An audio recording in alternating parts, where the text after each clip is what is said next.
All right, and now I'm gonna wait the obligatory 20 seconds and see if everybody from the public that wants to come in is in.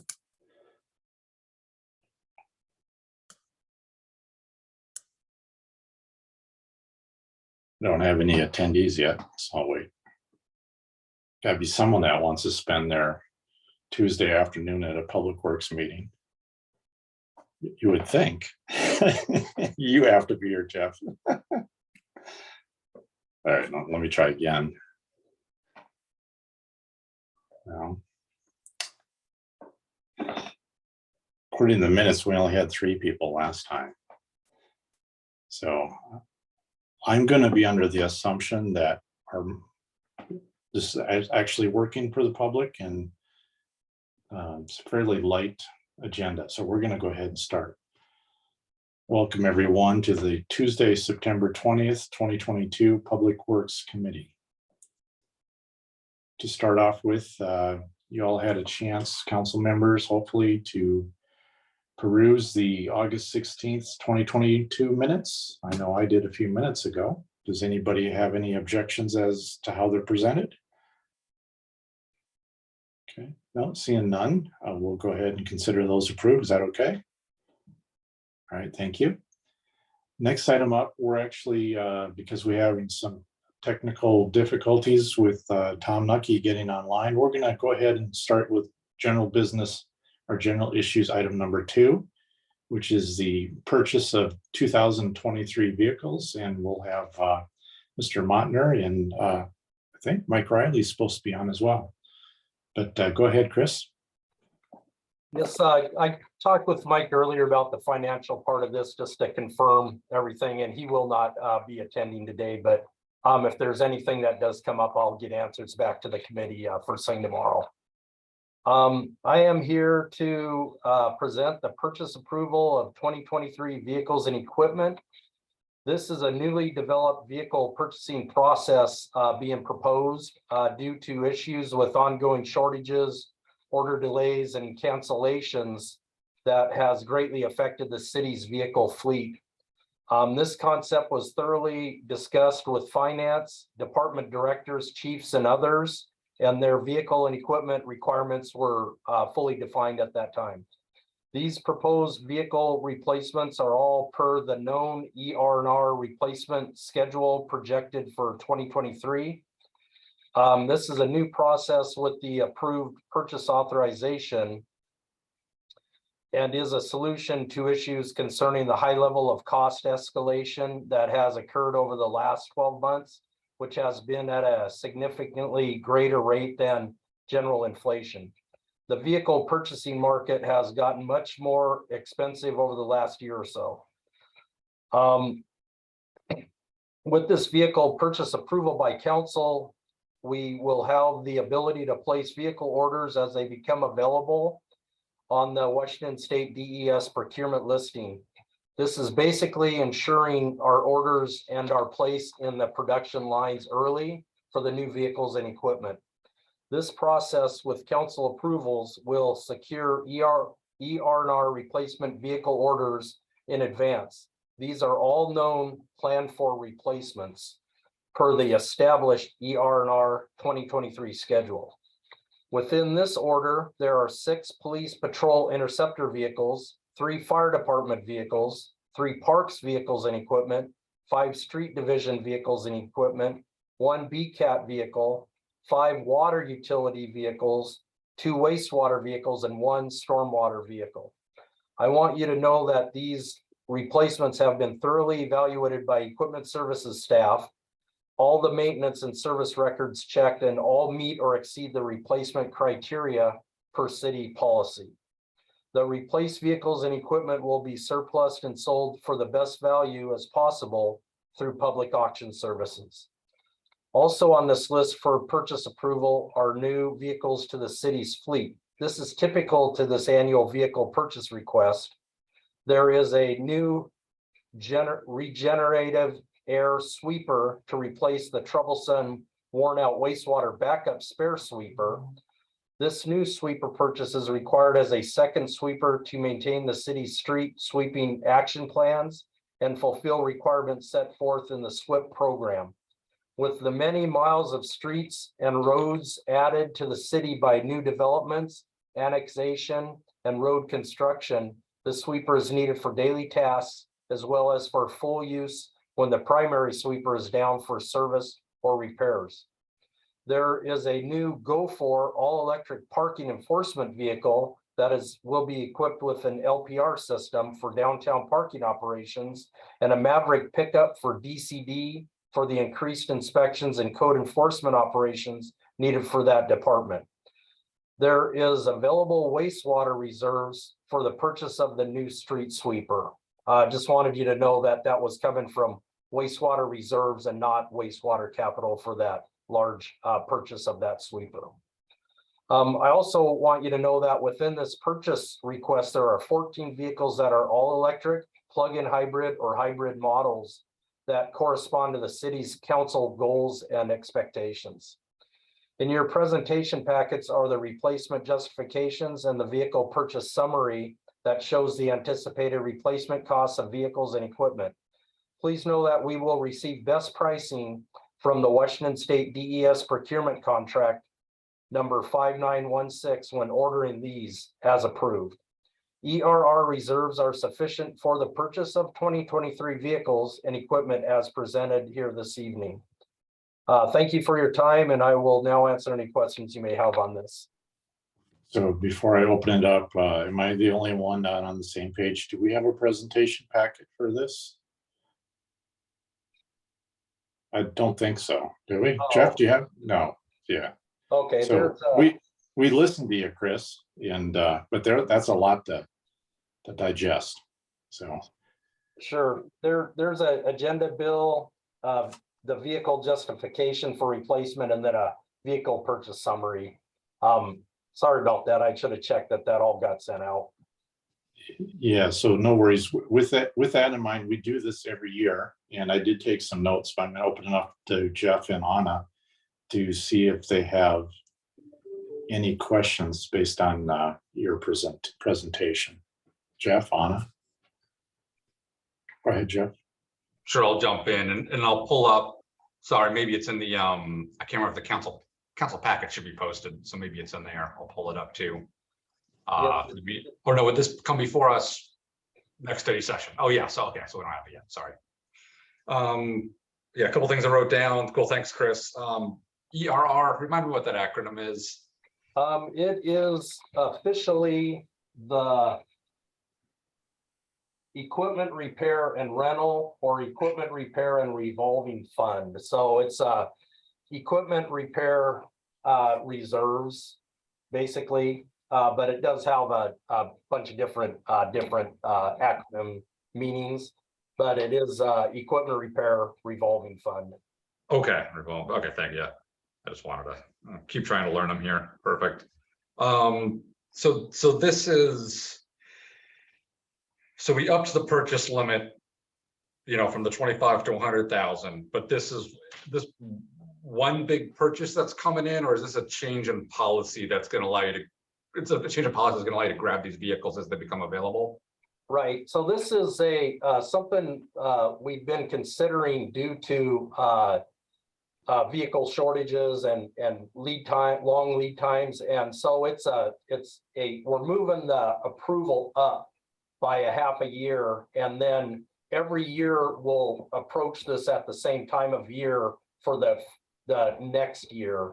So we're hoping to get our orders placed early, and after approval and of the known replacement and then department needs of additional vehicles for that purpose. So that's kind of how we're presenting this, is instead of waiting until after the first of the year to present this to you, we're starting a few months early to ensure our place in line for the production and the orders with the state. That's right. Sorry, this had come up before, so sorry for just tricking my memory now. Okay, so we're effectively would be granting permission to, yes, go ahead, snag these vehicles now, as long as you stay within your 2023 budget. We're pre-approving them. Right. Yes. Okay. Basically, pre-approval, approval for the purchase. Okay, that makes sense. Then- That's right. then 'Cause if you it'll- wait till 2023, they might be all gone. Okay, Right. cool. All right, that's all I had. I'll turn it to Anna. Anna, go ahead.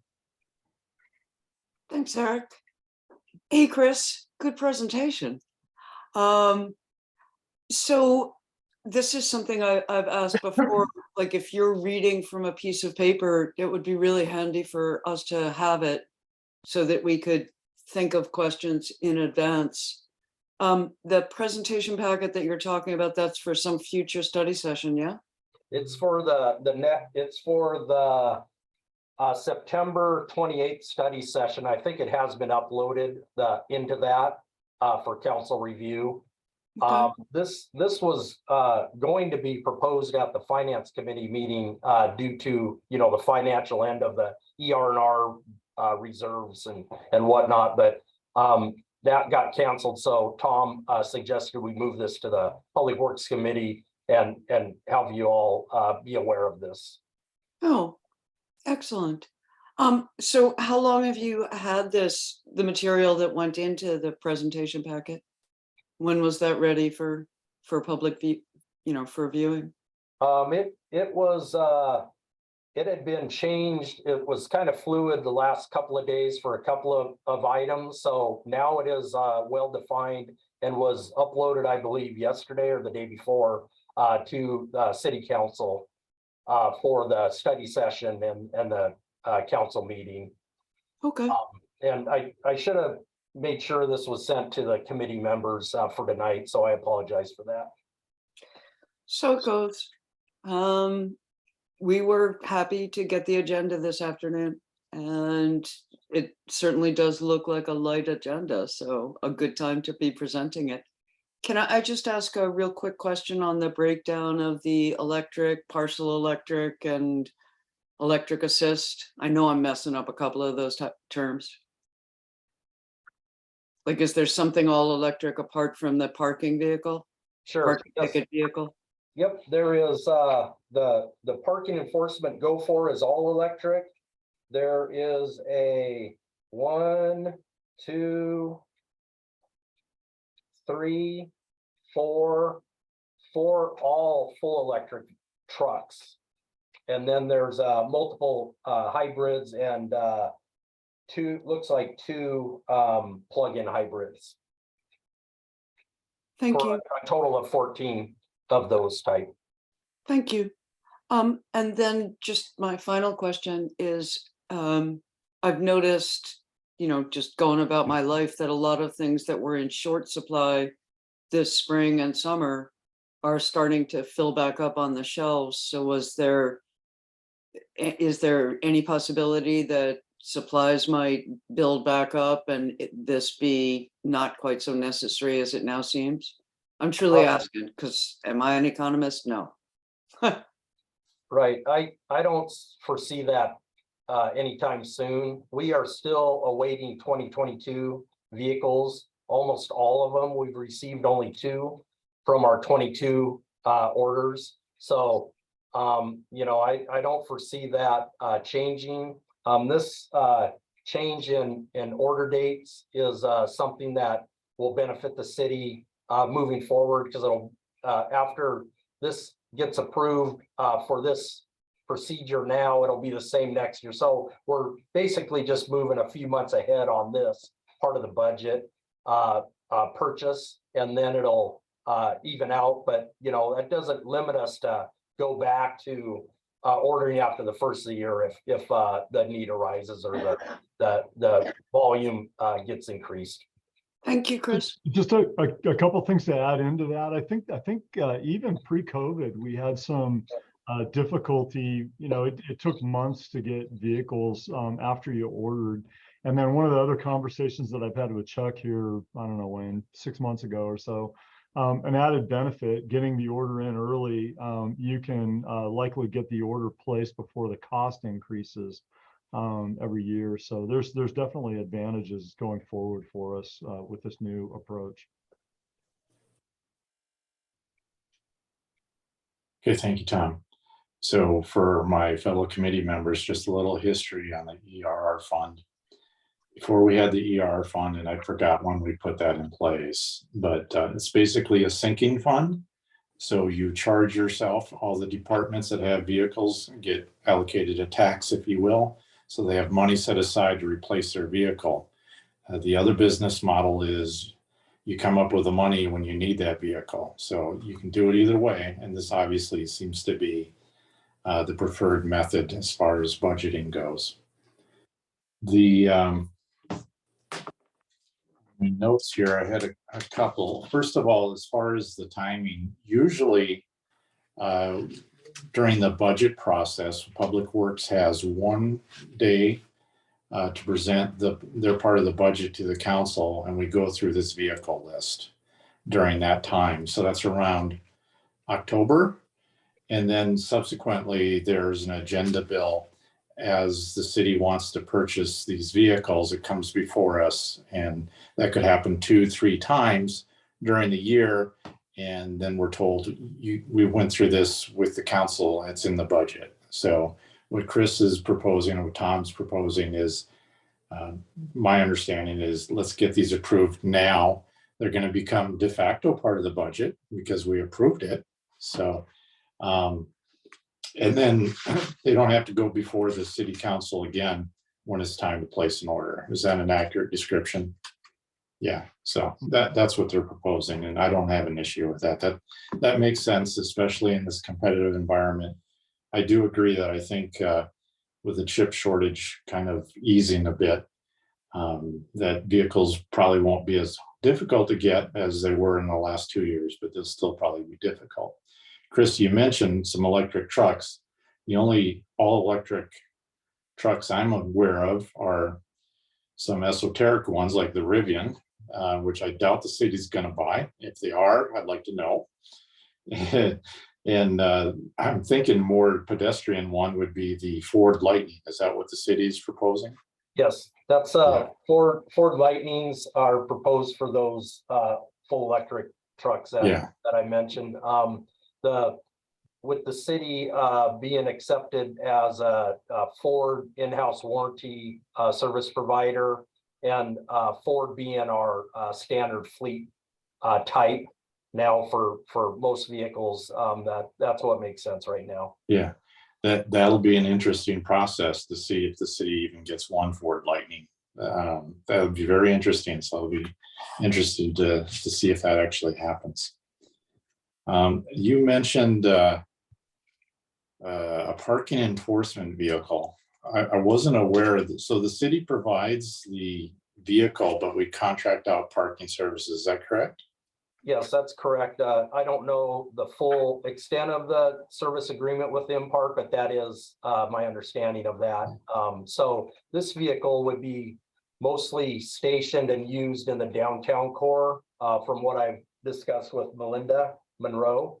And the other Impart vehicle would be used for the outer reaches of the city, tallow, whatnot, and parking enforcement in the more rural city areas, where this would be the zip around, easy to maneuver, easy to get to areas and not block the, like Pacific Avenue or Washington when they're doing enforcement operations.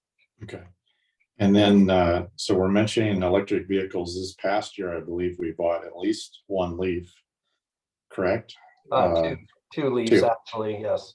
Okay, and so do we have, excuse me, I haven't been in the garage recently. Do we have charging stations put in, or how's that working? Right now, we have our design plan in place, and our city electricians are gathering materials for a dual electric vehicle charging station that will support the mayor's all-electric car and the DCD car. And then it's sized appropriately to add another dual to that. So there'll be 4 city metered power electric car chargers in the Norm Dix Government Center. And then we are budgeting for 2 at Equipment Services, 2 at the Oyster Bay utility side of the warehouse, 2 at the Olympus Utilities building, and 4 down at Fire Station 1 for anticipated EV or plug-in hybrid vehicles. Okay, and was the fire department getting an EV vehicle? They are getting the plug-in hybrids with this order here. Oh, so these would be like the chief and the assistant chief cars, patrol cars? These are actually, if I'm not mistaken, these are more of the duty chiefs and fire marshal office staff, which are stationed down at Station 1. And the EV charging station would be in the north city parking lot of that station. Are these escape hybrid or plugins? The escape hybrids, no, they're the Ford Lightnings. They're Yeah, so Ford Lightning is an all electric truck. You mentioned some plugins. yeah, right. So that's the ones for that is the Ford Maverick for DCD is a plug-in that would be stationed at the Norm Dix Government Center. Okay.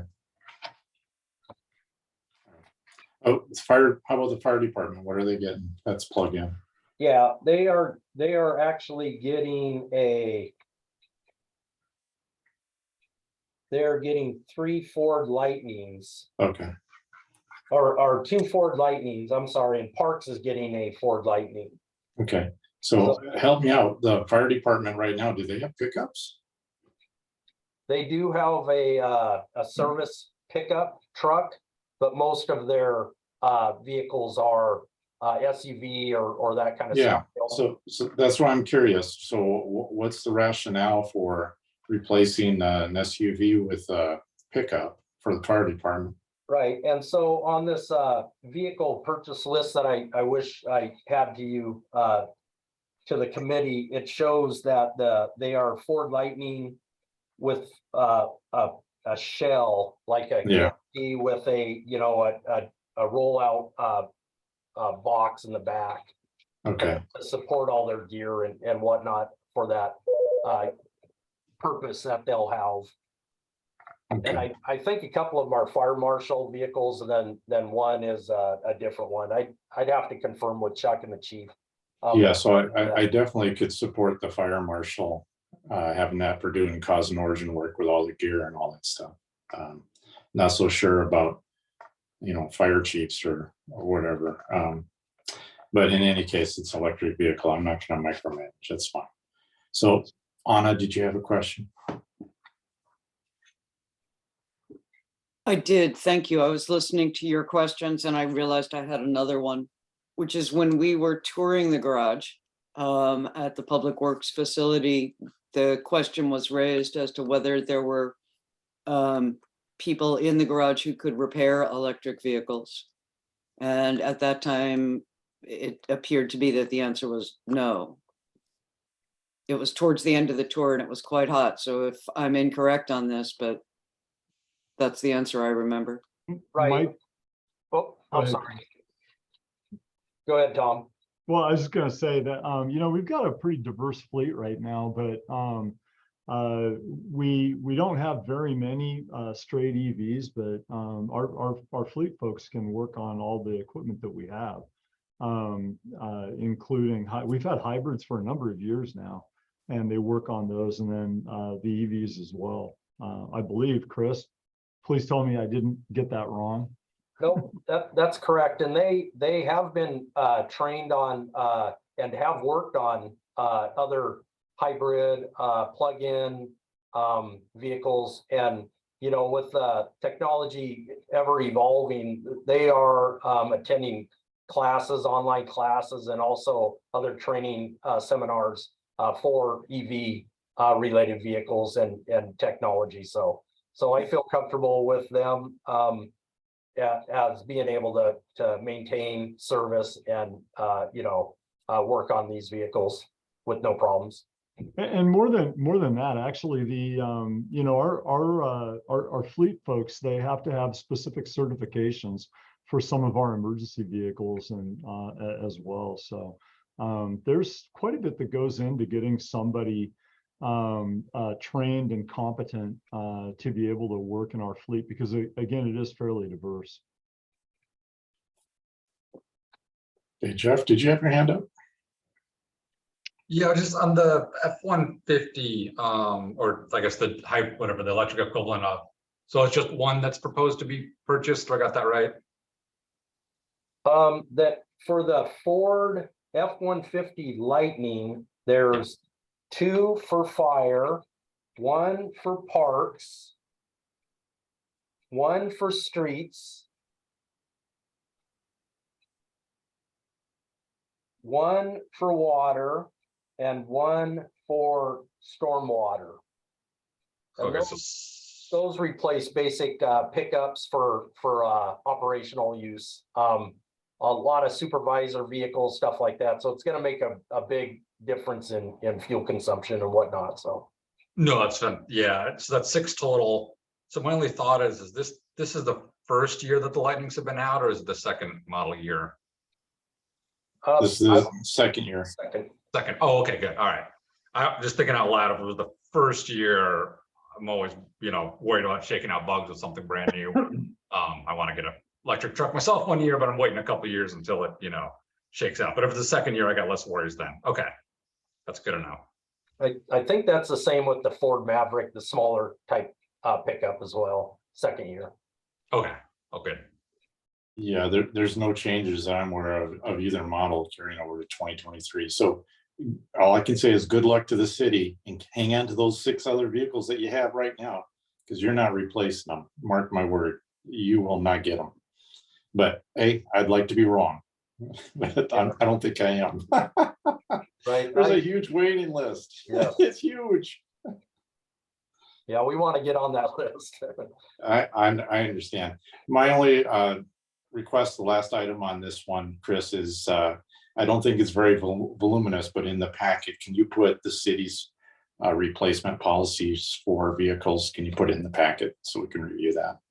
Sure. And I also wanted to let you know that this new ERR purchase procedure will be incorporated into an improved equipment rental policy and procedure, which will also include RCW code updates and surplus disposal changes that the city's looking into, and also the replacement criteria has changed a little bit, or will be proposed to change. So you'll see a new ER&R purchase procedure policy come across council eventually after it gets all finalized.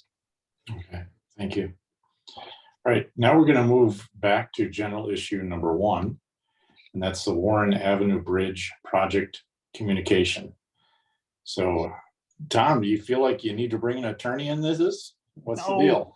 No, that was a mistake. You don't trust no, that was a mistake. Sorry about that. Yeah, is Kylie here? I touched that on the agenda. Yeah, but no, I can cover this one just fine. Okay. Let me see if I can figure out how to share Hillary's screen. Okay, hopefully everybody can see that. Can you all see that? Yeah.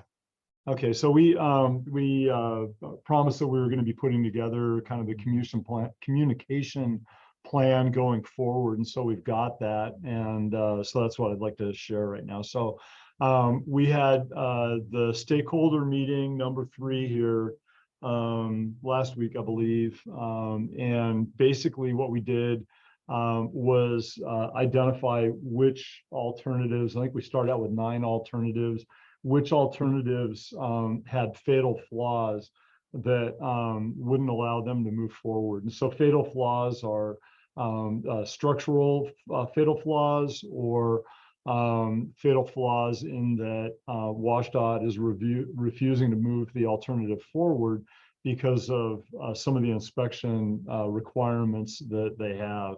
And so we have 4 alternatives that survived that and are moving forward. And so this next stakeholder workshop hasn't been scheduled yet, but it'll be in early October. It's proposed to be an in-person meeting, which is way better than these, by the way.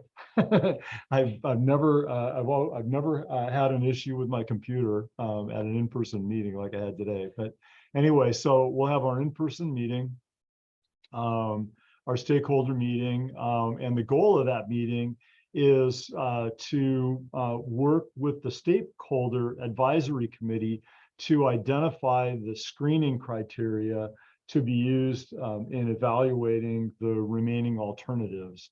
And so we're going to hopefully be able to come away from that meeting with agreement on how to evaluate the 4 alternatives to move forward.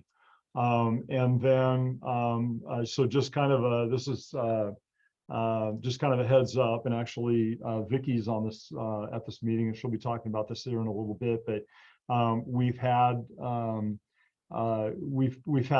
more scope at this part in the project than we had scoped and budgeted for, and so we'll be having a contract modification coming to council at the October 12th study session.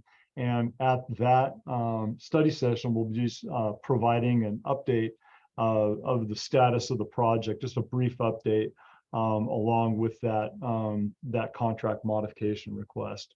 So then we will have our next stakeholder workshop, which will occur in early November. And so what we'll do is we will have the results of the screening process available at that time to review with the stakeholders with the goal to identify the preferred alternative at that meeting. And then with that preferred alternative hopefully identified, then we'll have a community open house. We will bring the alternatives forward. We'll discuss how we arrived at the preferred alternative and collect any comments. And then the preferred alternative would be brought in late December, early November, sometime around then to council to discuss the preferred alternative. And ideally council at that time would approve, a resolution accepting the preferred alternative for us to move forward and start beginning the hard design on the project. So that's where we're at. And I can tell you that all of our alternatives right now, the cost of the alternatives exceed the budget. And so we're working on a strategy to try to bring more funding to the project so that we're going to end up having to federalize the project. We're looking at federal funding. Right now we have state funding in the project, $25 million. And so we're looking to bring some additional level through new grant opportunities that have come out of the infrastructure bill. So either bridge funding, or there's other grants called RAISE grants. Anyway, we're working with our federal lobbyist right now and trying to get our arms around what that request might look like, and what, from both a scope and then a dollar value. But more to come on that. Any questions on that? Oh, you're muted. You're muted, Councilmember Younger. I assume that'll be in our public works minutes, so we don't have to write notes down on what you just presented. Actually, yep. And I mean, this what I just shared, that schedule was, that's really kind of an internal communication schedule, but I'm requesting that get put on the website as well. Okay. It's just there were some emails that went back and forth, and as a result of that, it was pretty clear that we needed to improve how we're communicating with council and the public on this. And so all of the stakeholder meetings, the open houses that are being recorded, we're going to get those on the website as well, so that anybody that is interested in engaging on the project has that opportunity. Okay, thank you, Tom. So I don't know which council member raised their hand first. So Does someone, okay, thank you. Jeff, go ahead. Anna was up first, but thanks, Anna. All good. No, thanks so much, Tom, for walking through this. Sorry, there was some different emails, but I appreciate laying this all out so it goes, hopefully smooth sailing down the road. Bear with me as I had written down just questions and such ahead of time. Do you mind actually sharing that project again? Sorry. Yeah, you bet. Give me a second here. I couldn't tell if I missed a public meeting next. Let me see. Yeah, if you scroll back up to the top. So that's the stakeholder meeting 3. That's the one that's already occurred. And then Yeah, so I thought on here, and I got to watch the stakeholder meeting 3, which nicely was the contractor did put it on the website. It wasn't under, if you go, there's a link to videos and there's only a council meeting from last year. But if you go to another part of the website that wasn't real obvious, all 3 stakeholder meetings are on there. So that was good, although it's hard to get to. But I thought there was going to be a public meeting before stakeholder workshop number 4. So we sat down with the consultant and had kind of lengthy discussions trying to identify the best approach, and we felt that this was the best approach moving forward. And I see Shane has turned his camera on. Did you want to add anything to that about the sequence of the meetings, Shane? Yeah. I think what it came down to is that we have a stakeholder committee that's engaged in the project, but we when we met with them last time on the stakeholder to present the information that we had, it was more of a presentation of fatal flaws basically in what we were looking at. And so we didn't get into the aspect of engaging them on our criteria of what we need to look at for the remaining alternatives that we have. So we felt that it would be prudent to work with this group to identify and to move those criteria, those screening criteria forward before we went out to the public to ensure that we're engaging them appropriately. So that's the reason why we did originally have a public meeting in through there, but in talking with our consultant and we felt the best approach was to work with the stakeholder group and really engage them in with what we're doing before we did that. So I definitely appreciate that, because watching the stakeholder meeting 3, it seems like, unfortunately, feedback to the contractor, it wasn't clear at the start of the meeting that the main decision being made was just the fatal flaw alternatives. It got fleshed out later. And so obviously there was a bunch of extra information that wasn't necessarily needed to determine fatal flaws. So I absolutely support like another meeting to dive into each of those criteria of cost and connectivity and, doesn't meet the previous studies. But what I'm a little concerned here though, because if I'm reading this right, there would be a confirmation of the preferred alternative without any public input at all. Do I have that wrong? So Shane, you can go ahead and go, but let's just one comment that we did have outreach early on in the project, and we requested information from the public and received information from the public regarding what aspects of the project were most important to them. I don't have that handy. Do you mean the SurveyMonkey link, right, or is this something different? Right. Oh, so that wasn't, if I remember right, that was sent out to the stakeholders, and then there was something like with Josh Farley shared it, though he didn't, mean to, so it got somewhat public, but not like it advertised bigly. Right, and so we had that. So it was a survey that was supposed to go out to the stakeholders, and Josh Farley sent it out, and ended up going to area of public that we received actually hundreds of comments on, hundreds of responses, and it was very much very well responded to, and when we presented that to the stakeholder committee, we presented that information to them and what happened, and we used that information to help provide data into the process and with the stakeholder committee review. That's what we ended up doing. Fair enough. And I think I remember, because being at stakeholder 2, the the feedback was loud and clear on, you know, the big support for obviously the multimodal connectivity, and some of the questions there, but I don't think it had that survey had specific details on different alternatives and, I mean, 1 versus 2-sided, et cetera, correct? Yeah, honestly, there weren't alternatives at that point. Right.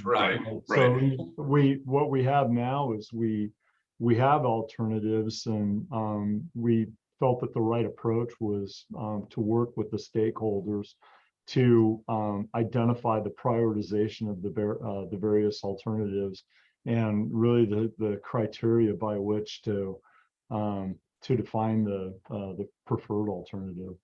So here's my worry is that I know members of the public that were waiting at stakeholder meeting 2. It was, okay, yeah, go ahead and you know, start working on the preferred alternatives, find out what's physically feasible, right? What can't be overweight, all those fatal flaws.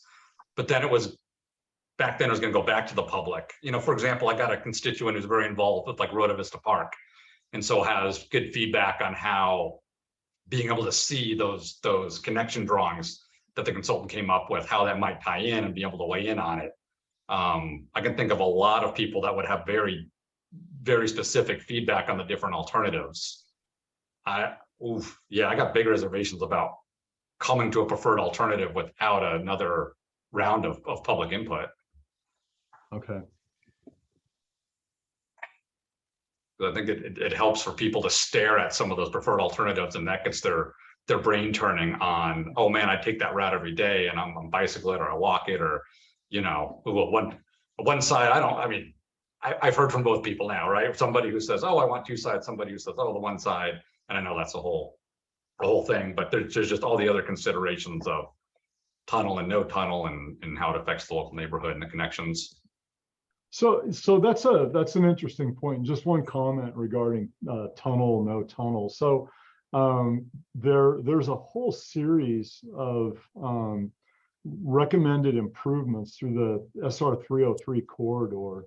And the tunnel is a recommended improvement along the corridor, independent really of the bridge itself. And you're talking about the tunnel on the south side that would be the correct tunnel near Rota Vista. So that actually exists, whether or not it's an integral part of this project or not.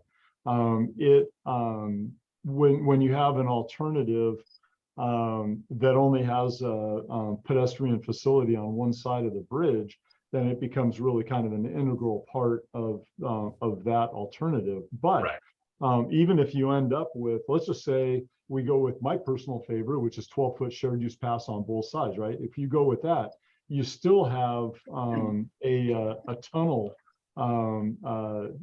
project in the future in the CIP on the south side of the bridge, because that is an improvement that exists in the 303 corridor study. So it's really, I hope that's clear. Yeah, I don't know how. So obviously, like alternative 7, the tunnel is part of that alternative. Right now, you may not need the tunnel if you don't do alternative 7, but that, I mean, that's factored. Eventually, the cost breakdown, that tunnel's factored into alternative 7 because it's required as part of that. But yeah, back to the public comment. Guys, I'm gonna have a hard time supporting any preferred alternative that doesn't have another round of public comment in it. So I'll leave that suggestion there. Sorry, back to my notes, unless you wanted to talk on the public comment anymore. No, I think I understand your concern. Okay. It wasn't clear from that stakeholder meeting 3. Are the 4 alternatives 1, 2, 3, and 7 that came out of that? I think that's what the contractor was recommending. Yeah, that's correct. But with the understanding that we loop back around with the DOT on some clarification or a stance on their well, I guess their stance to us that that the fatal flaw for the bridge is if they have to put a rope team on it to maintain it. So that's something that we need to follow up with them. That's something that we are trying to get in writing because there's interest in ensuring that we close that loop with them. No, perfect. I was glad to see Mr. Knight say that, just so that again, we have the, like, this person at WS dot, sorry, Wash, I say WS dot, this person at Wash dot, you know, in their position, and they're the ones who said, you know, we absolutely can't support a rope team. Right. Just to be honestly, then it's just, we know it's not any possible game of telephone, and anyone in the public who wants to complain, this is the person at Wash dot you can complain to, not us. So that's good. Sorry to bear with me here for a second. Okay, yeah, that's I think that answers to all the questions I had. So at that, the proposed stakeholder meeting number 4 that's on the list there, to get the to kind of assess the criteria and the importance of each. Do you know if the contractor at that point will have like the cost breakdown of all the different pieces, or would that come at a later date? Well, we did talk about the cost of this and about providing the pieces, but I think there's still more discussion about how we do that in before the stakeholder meeting. So there's more to come on that particular part of it, but we all know that cost is an important part of this. And you have on-bridge costs and off-bridge costs, and some of the off-bridge costs come along with the specific alternative that we have. Like, for example, if you only have a wide side, sidewalk or clear space on the west side, then we need to look at pedestrian routing to get them to the east side on the bridge trail. So there is some nuances there, but coming up with the costs and how we're going to be doing that, there's still more discussion on how that works. Before we go to the stakeholder meeting. Okay, yeah, because I heard that comment and I thought it was valuable because, yeah, because it's right now just the whole number. I think it would lend a lot of confidence to the system and the process that the piecemeal parts were there. Get like alternative 1 to 2, 8 to 10 feet with the same wide, like those are very similar. It's like, all right, so that extra 2 feet was, you can kind of tell this was a couple extra million coming from that 2 feet. But then, yeah, like comparing 1, 2, 3 versus 7, it'd be nice to know, like, hey, the tunnel is roughly this cost versus no tunnel, if it's not necessary for 1, 2, and 3. And then if I remember right, the connection on the northeast side wouldn't be necessary with 7. So like, what's the cost of that? I think would be really, really helpful just for transparency as well. I'll stop talking there and hand it over back to you, Eric. Sure, Anna. Thanks, Eric. I have not had an opportunity to find that on the website, so thank you, Jeff. So alternatives 1, 2, 3, and 7.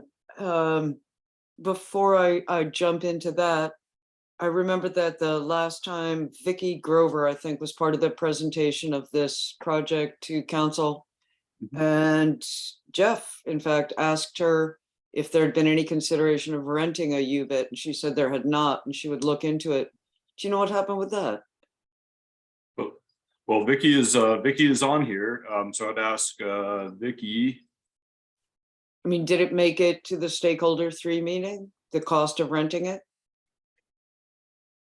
I thought we touched upon it. I thought as so a question, but I'm not sure if we have the information just yet, Vicki. We've reached out to WashDOT and they've come back with some information, not all of it yet. One of them being is trying to figure out where a larger U-bit is located. And at this point in time, again, we need a little more time, but what they're seeing is that there's one in Tennessee. Is the only place that they know of that there's a larger U-bit for rent. So there's going to be some more discussion on, what it would be like to try to get it here if we had an earthquake and DOT needed to go and inspect that. They'd shut the bridge down until they could inspect it. And then what is that time frame going to be to get a rental truck here? So that's kind of where we're at, that there is the ability to do it. But does DOT want to do that, have that situation occur if we have an emergency situation where we have to shut the bridge down and then inspect it before we can open it back up? So that's kind of where we're at. So we're kind of right in the middle right now, but we are definitely chasing that down. That's very interesting because Diane Iverson of the West Sound Cycling Club sent us photographs of the type of U-bit that could investigate, underneath the bridge. that had been rented by City of Seattle that was investigating the floating bridge, if I remember correctly,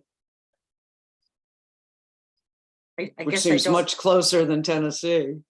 I don't recall, I don't recall, Congress or council member Mockler, but yeah, let us finish chasing this down. We will follow up with you on what the information is.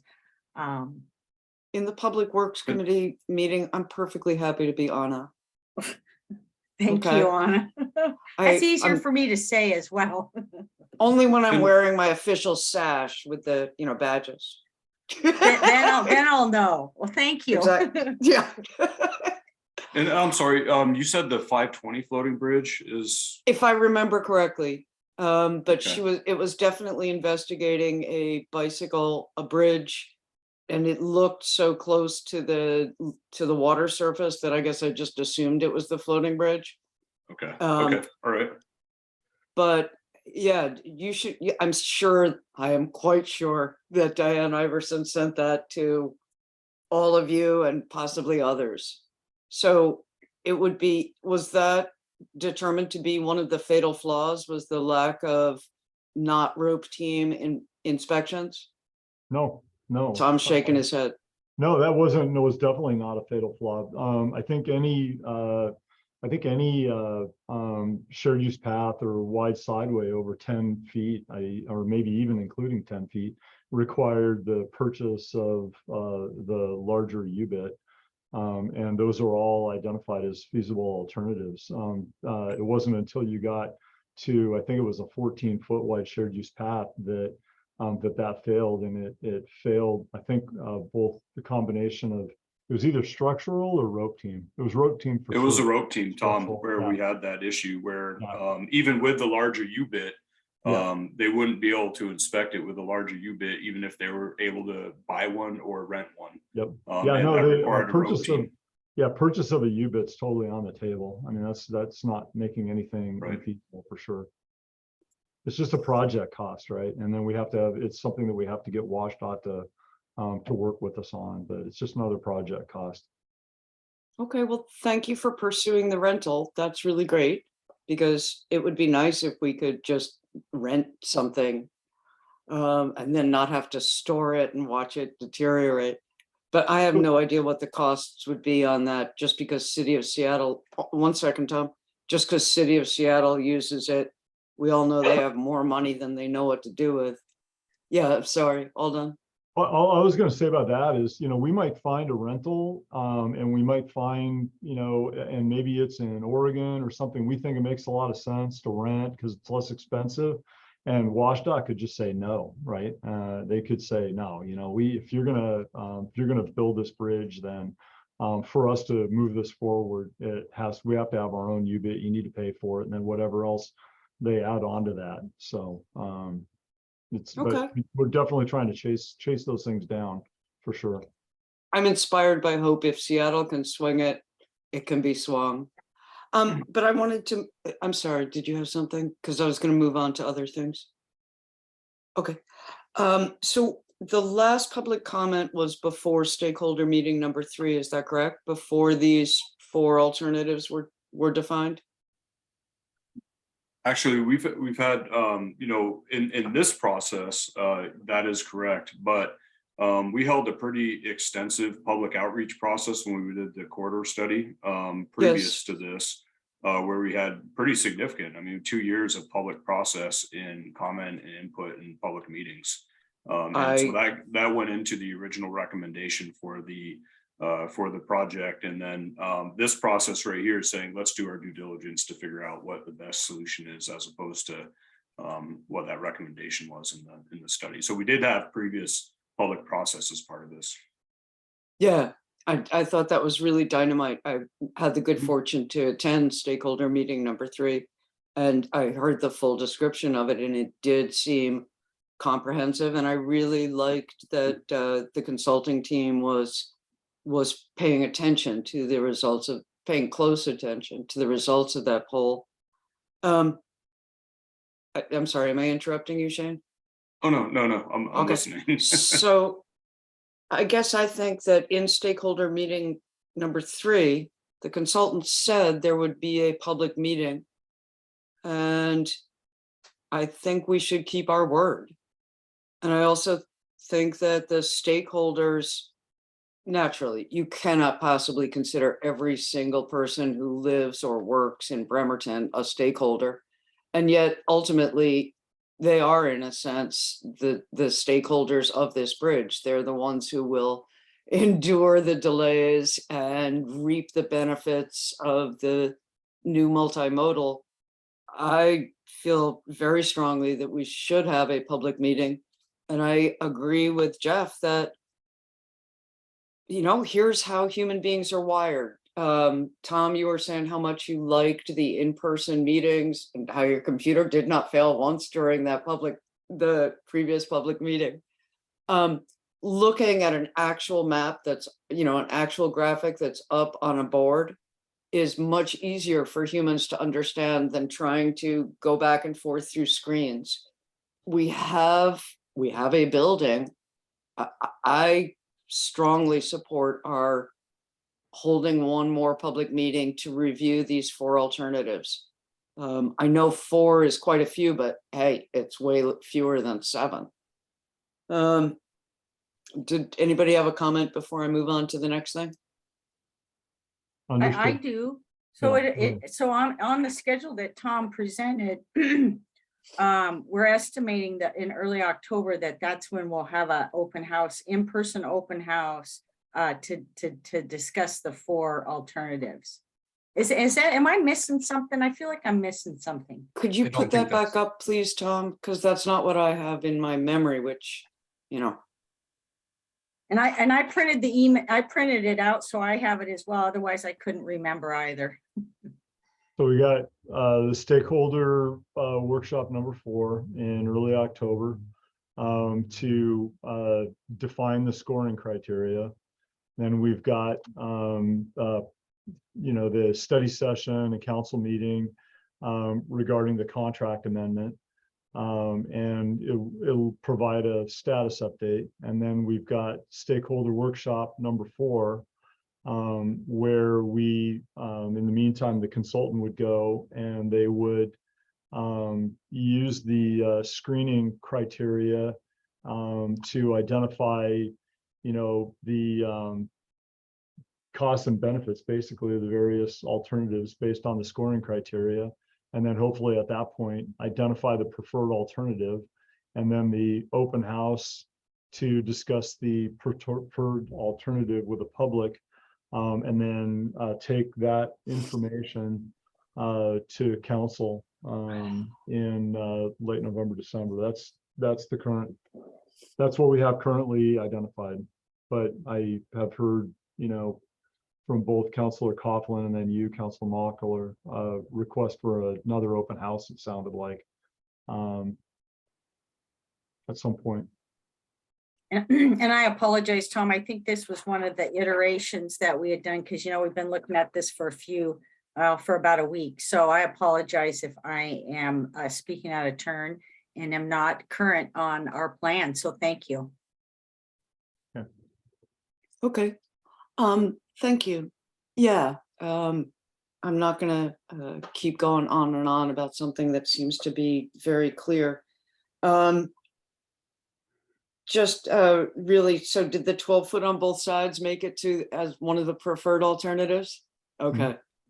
Well, not Um, no, one of the alternatives. We don't have a preferred alternative.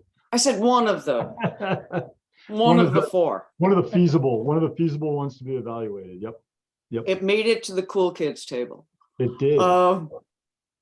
Okay, I have no more questions at this time. Thank you all very much. Okay, Jeff, can you make it fairly quick? Then I have like a 1-sentence comment. and then Sure, we can yeah, move on. so I won't belabor this. I did notice that the notes are for the stakeholder meetings don't send me on the website, so quick feedback to the contractor.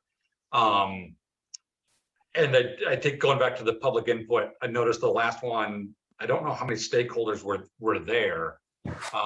Like obviously West Sound Cycle Club was well represented, but I don't think there's enough from Limbic College and some others. So that also makes me hesitant and again, call for another public meeting. Because I just think people won't get a man, asking them after the fact of here's the preferred alternative, were you okay with it? I know the folks around here, they're not gonna be happy. Last two questions or points. So that the UBIT purchase cost, I think, is another good example of the cost breakdown. I mean, do you know that the contractor must have the individual numbers of how much they're estimating to buy a UBIT for the different pieces, right? I mean, like, if you They you have an also- idea. They have an idea. I mean, the UBIT, they're estimating at $1 million to purchase a UBIT, not to rent, to purchase. So they have an idea of costs, but it takes a little bit of finagling on costs to really break them down into components. That makes sense because, we consider this an overall project, right? And if you break apart pieces, you need to consider certain factors. So it's not like it's something that's totally doable. But it just takes some time and some effort to do that. Okay, yeah, because that, like, obviously that one's a pretty breakable piece, right, of the purchasing a UBIT or not. Right, yes. Yeah, Yeah, okay. they're estimating $1 million for that. Okay, Is what they're doing. so yeah, those breakable pieces, I think, would be good to get out there. All right, last actual question. Going back to the coming before council again on this, on the scope exceeding budget. Just a quick heads up on what was the exceeded scope? Just more contractor time than we thought we would need? Yeah, so Vicky's going to talk a little bit about that, but I guess in general, she can get into some more details when she's up. But when I was when I was originally working with Shay Carjewel on the scope, we had what we thought were a couple, 4 alternatives is what we scoped up with a public process that we've deviated from, and we've asked them to do more work. And evaluate more alternatives and do things in a little bit of a different way than what we originally scoped up, which happens as part of these projects, especially when you're looking at alternatives. But yeah, they are working, with an additional scope that was outside of what we originally negotiated with them. Okay, thanks. Just wanted to check on that. Yeah, and Back Vicky to it. Grover should be able to provide, we'll have some more information for you, shortly on that. So, Sorry, I see it farther down now. Awesome. all right. Okay, so my comment is I support both Jeff and Anna and their statements to have that missing, if you will, public meeting. So I'm confident the rest of the council, although I've not talked to them, I'm confident you'd have a 7-0 vote saying they want that additional meeting. So enough said. Next item up, well, fortunately or unfortunately, depends on how worn out you're on this subject. Actually, I've got one other item that I wanted to cover here under this one, if you don't mind. Oh, go ahead. So in the course of the email string that went back and forth, one of the council members reached directly to our consultant, providing direction to the consultant, and I'm requesting that you not do that going in the future. There is risk associated with that. We had an incident that occurred here several years ago, just to let you know, that we had a mayor and we had a council member that reached out directly to a consultant. The consultant took the conversation as direction. They modified the design on a project that wasn't a city project directly.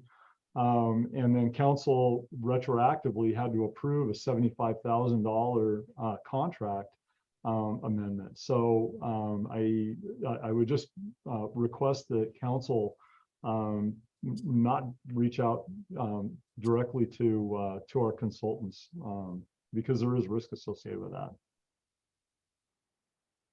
Yeah, it was another bridge. Enough said. Okay, now we'll go to amendment number, what? Anna, you got your hand up. All right.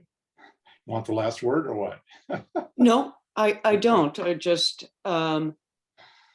we were invited, and in fact, Eric, you wanted both Jeff and me to go to the third meeting or the second meeting. Sorry, I'm getting them mixed up at this point.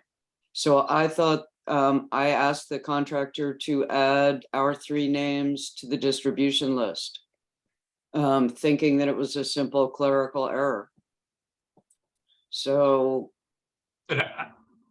So I think it was on me because I asked them to like, whoa, hold up, right, when I was a little shocked. So yeah, I Oh, okay. apologize for that, Tom. I didn't mean to give them Wait, direction I'm there. not That was the, more of a, whoa, yeah. You were Actually, I'm gonna wronger let than both I of you was? accept- I'm gonna let both of you accept blame for that one, okay? Perfect. All right, anyhow. let's learn. I don't think either of us would leap in and say, stand aside, we're going to design bridges, because secretly we've been going to bridge engineering classes for the past 20, 30 years.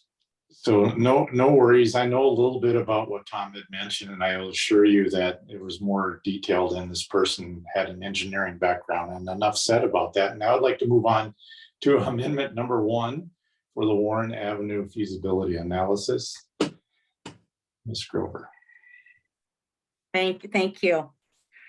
So this is really just a heads up that the amendment will be coming your way.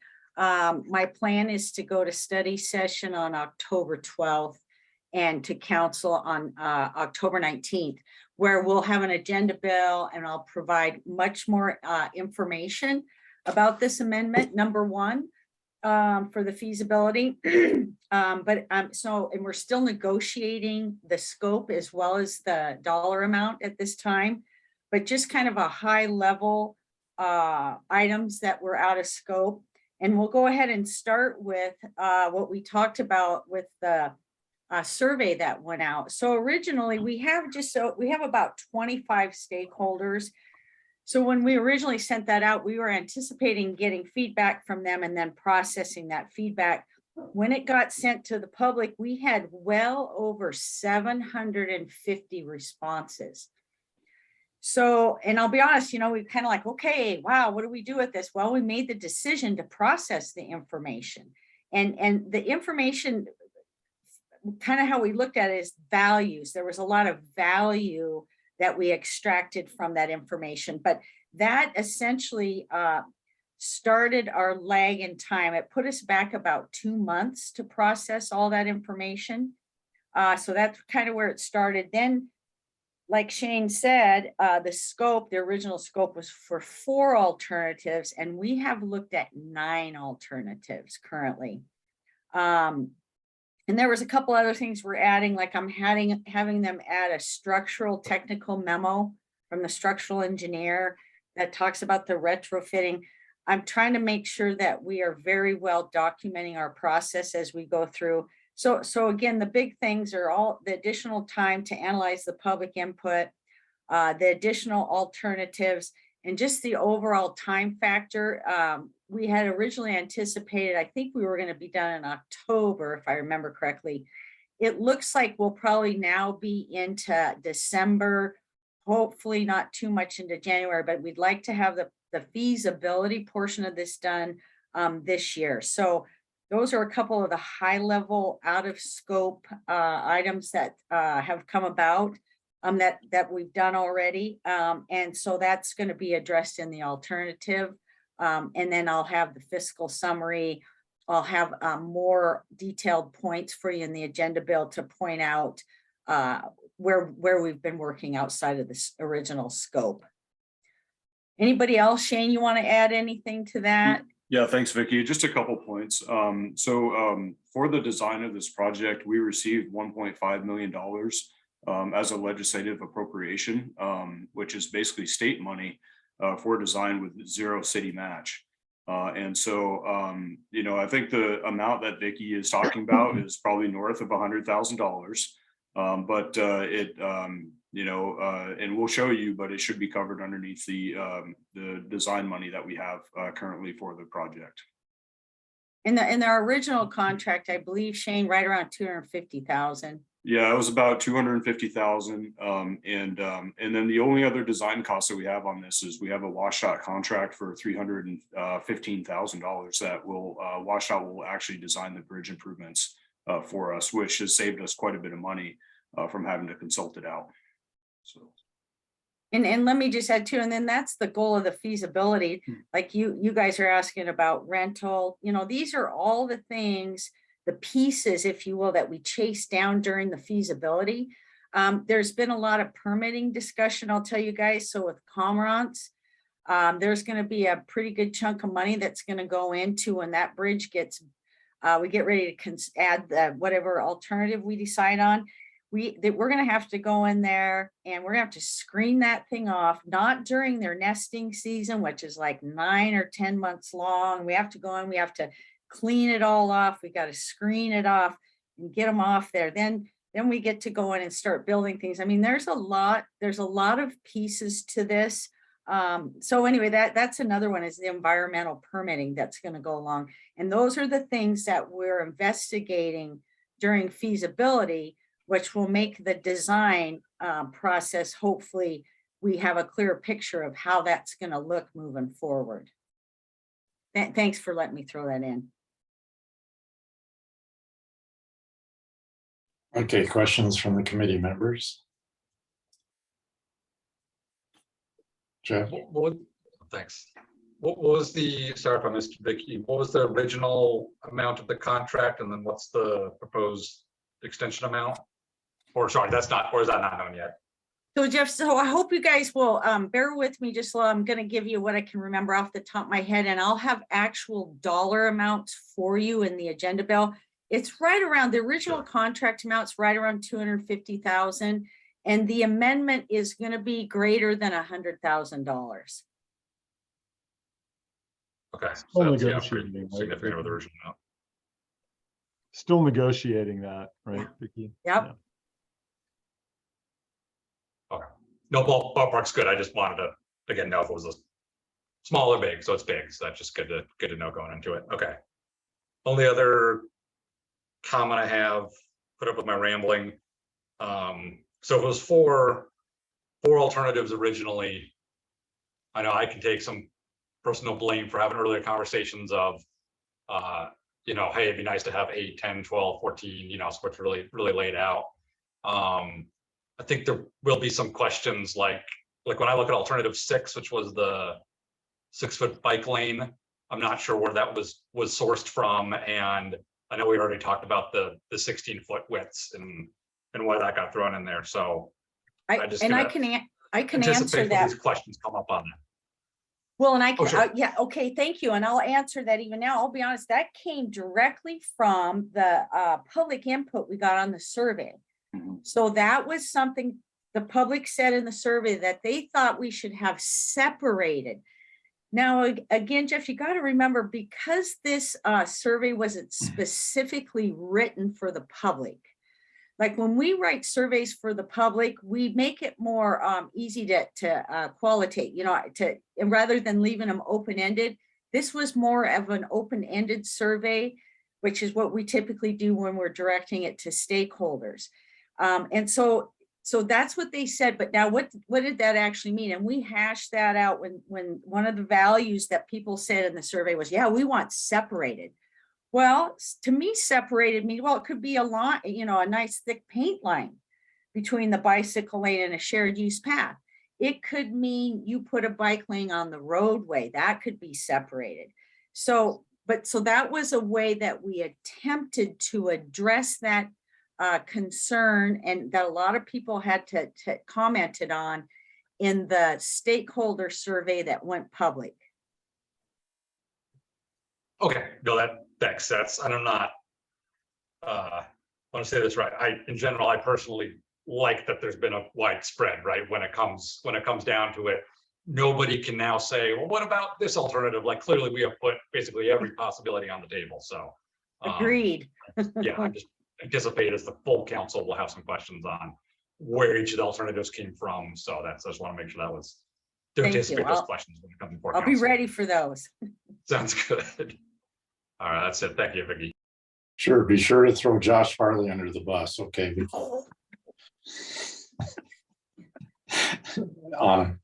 We haven't seen him since. He's one of our stakeholders. He hasn't showed He's back up. over covering the Navy stuff. He learned his lesson.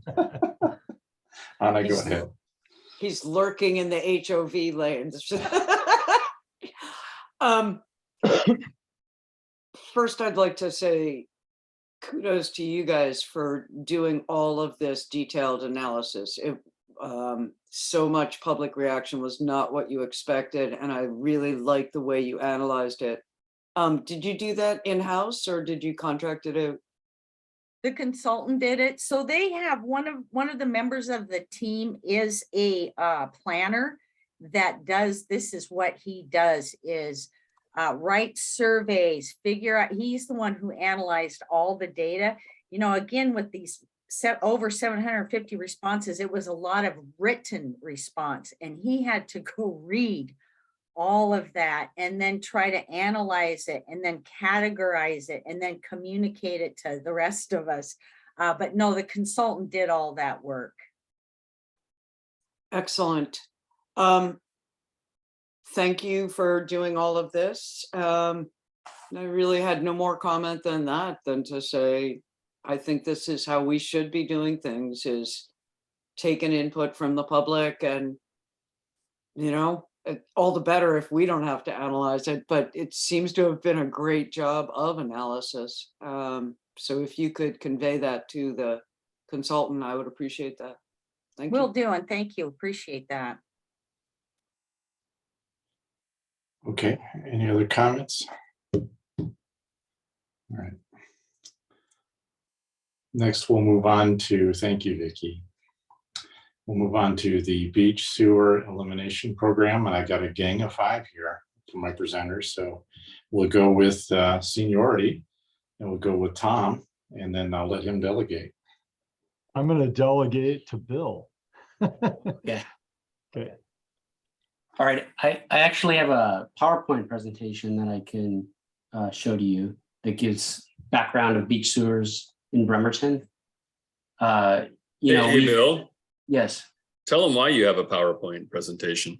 Oh, yeah. I'm going to be doing a presentation with Cedar from Parametrics at the APWA conference in Spokane in a couple weeks. So, And it's on this topic. Like, this was put together because of our beach sewer elimination program and the progress we've made. And it's, you know, they think enough of it to want him to present this issue at APWA. Outstanding. Sounds like you're being recognized for Yeah. being the leader for the state. Great job, Bill. Thanks. It's competitive to get accepted. So yeah, it was a privilege to do it, to be able to do it. So let me go ahead and, oops, Well done, you, Bill. thank you. I need to be enabled to share my screen from Hillary. Thank you.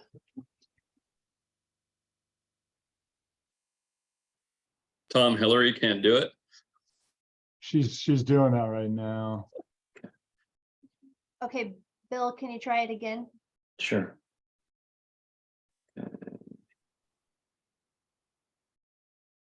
And this is draft, you guys. So this is something that is still a work in progress, but it Perfect.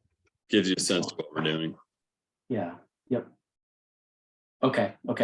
So as you know, the city has been focusing on eliminating beach sewers for the past several years. You know, we've been installing them for 80 years, beach sewer, at least starting in the 40s, we started putting in these beach sewers. And we went up into the 70s. And we have 80% of our shores, this doesn't include the shipyard, are encumbered with beach sewers. That's 7 miles of shoreline. And they're in size from 6 inches all the way up to 24-inch cast iron, asbestos cement, a lot of different materials. So these have existed for a really long time, and they're the bedrock of our sewer system. It allows our flow to get from East Bremerton over to West Bremerton, flow from various inlets to the treatment plant. So they're really fundamental to how our sewer system operates. So the first significant project, we've been putting in these low pressure upland sewer systems in, and the first significant project that we did was Washington Avenue. Let me go to the next screen. A little more background. These old mains that we have, they're at the end of their useful life. If they fail, it's catastrophic. If just a little bit of it goes out into the inlet, it's a significant issue, as we experienced recently. So we want to avoid a catastrophic failure issue with these old mains. These mains, you can see from that, oops, let me go back. Oops. This photo here at the bottom, that was the main along Washington Avenue. You can see the inside of it. You can, it's difficult to maintain. The flow rate through the main is not significant to obtain scar velocity. So material builds up inside the main. So Actually, Bill, I think Yeah. that main's still active. That's the main in Manette that you're gonna abandon with your decommissioned Manette beach sewer. this video is from the Manette Bridge project, right? Yes, that we have a project that's in design right now to abandon that section. So that sewer that's supposed to be round and has all that occlusion in it, that is actually still in service. Yes, and this is one of the projects that's ongoing right now that we're designing over at Manette. So for these reasons, difficult to access, challenging permitting, just to get on the beach can take years. We're trying to upgrade our sewer system to get it off the beach. The original driver behind our uplands are putting in grinder pumps and putting in low pressure sewers really started back in 2008. We started to put grinder pumps in Gorst as part of, we got a grant when from the ARA program for several $1 million, and we upgraded sewers in Gorst. 70 residences were converted from septic to grinder pumps. So that initiated the city's program of putting in upland low pressure sewers with grinder pumps. And it's part of a program we have right now with over 200 grinder pumps that the city, we receive above and beyond, the homeowner pays above and beyond what their normal sewer bill is, so that we have a contractor called Correct Equipment that comes in and maintains these grinder pumps. So that's what's going on in Oyster Bay right now. So here's some of the projects that we've done historically. Eastside Beach Main replacement back in 2014. We replaced 3,000 feet of beach sewer that was 20-inch asbestos cement with a 24-inch HDPE pipe. Washington Avenue sewer north and south, that was 2014 and 2016. Ned was the project manager for the north part. And we took a lot of houses off the beach, put them on grinder pumps, and we did the same thing on the south part, starting at the Manette Bridge going south.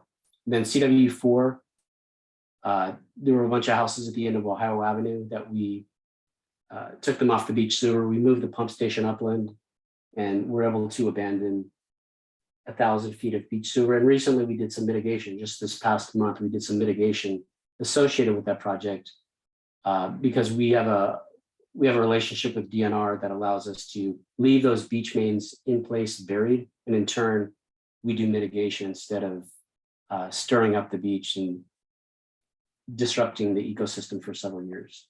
And then the current project is the Oyster Bay Beach Sewer Upgrade, where we're going to be decommissioning or temporarily converting the beach sewer into a force main, ultimately decommissioning it. And then as part of that project, we put in an upland 12-inch force main that's going to eventually come online, and we'll be able to abandon a cross bay force main that's 2,700 feet long.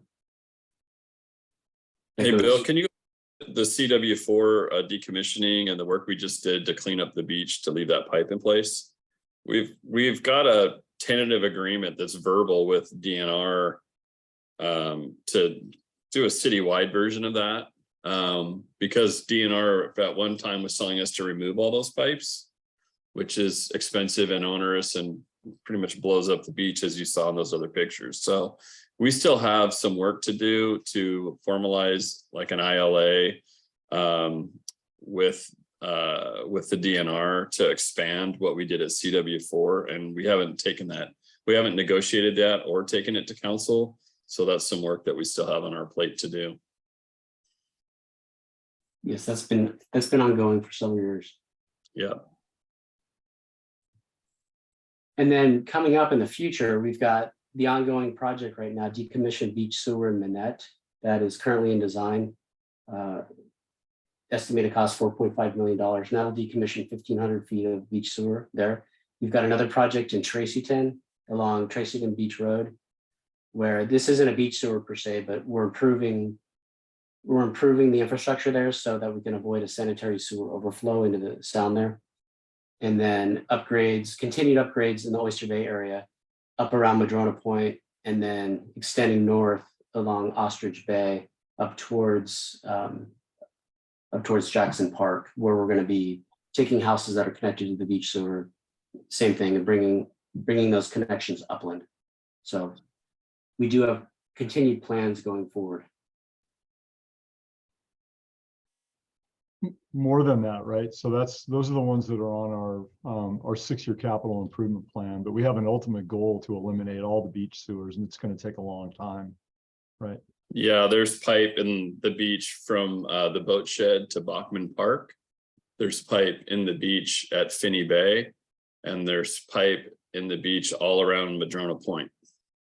So some of that is listed in that project list and some of it's not, so. Mhm. So that's background.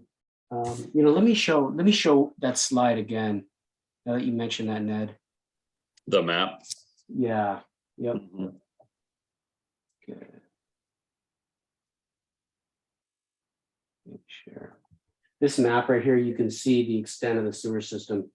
Starting here at Bachman, all this shoreline has pipe. We've got 2 mains going across Port Washington Narrows here. This is a section this is where we've abandoned, decommissioned the pipe. It continues here all the way over to Snyder Avenue. You can see Oyster and Ostrich Bay, part of Finney Bay.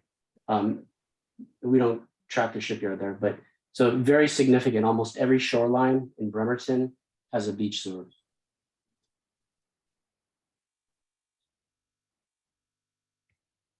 So, questions? Or Tom and Ned or Bob, you want to add anything else in there? It was an older technology. It was installed really before grinder pumps were either affordable or available. I'm not sure what the answer, which, but it's an older technology, and it's problematic. And we have an inability really to do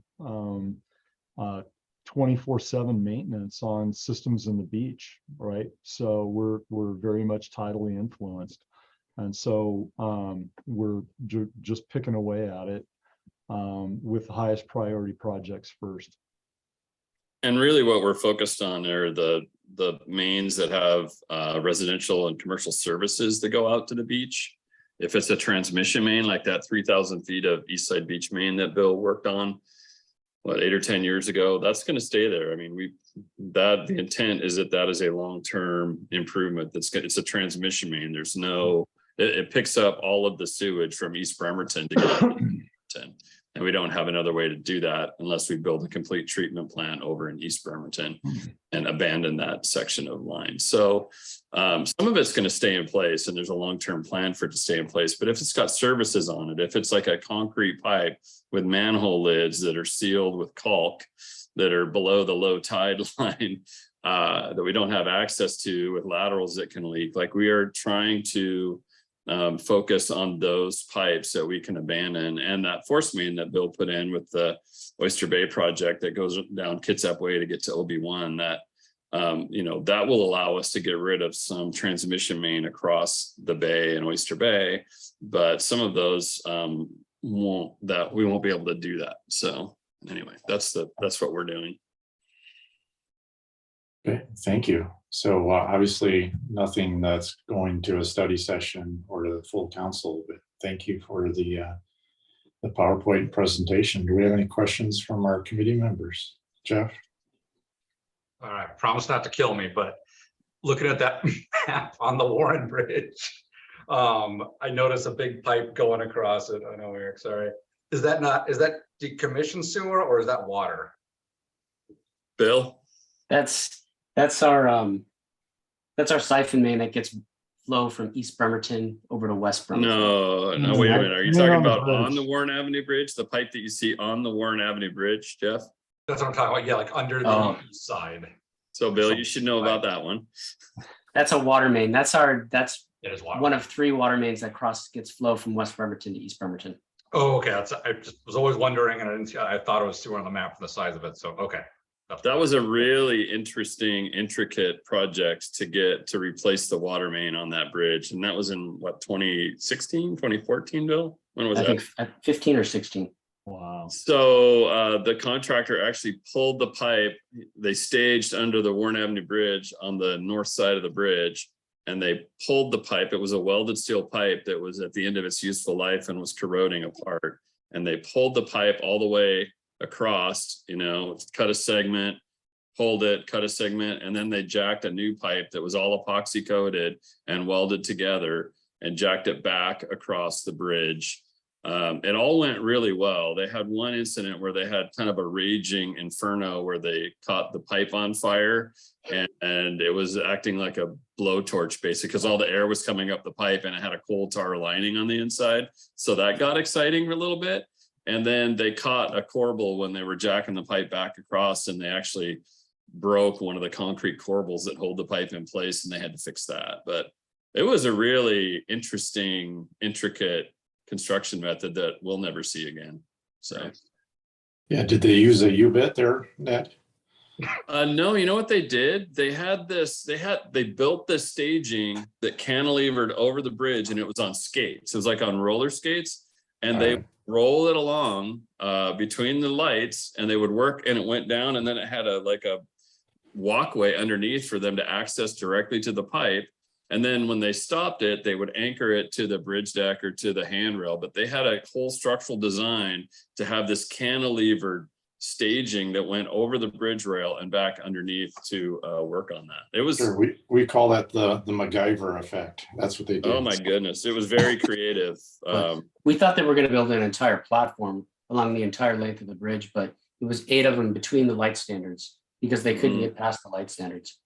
So yeah, it was fascinating. And we had an inspector that actually went out on that, and yeah. we all got harness and scaffold training. Yeah, we did. All right, any other questions? So I was just gonna say, thanks, Bill. That's great. I really like seeing the map with it all laid out, and yeah, it's a long-term project, but thank you all for picking away at it.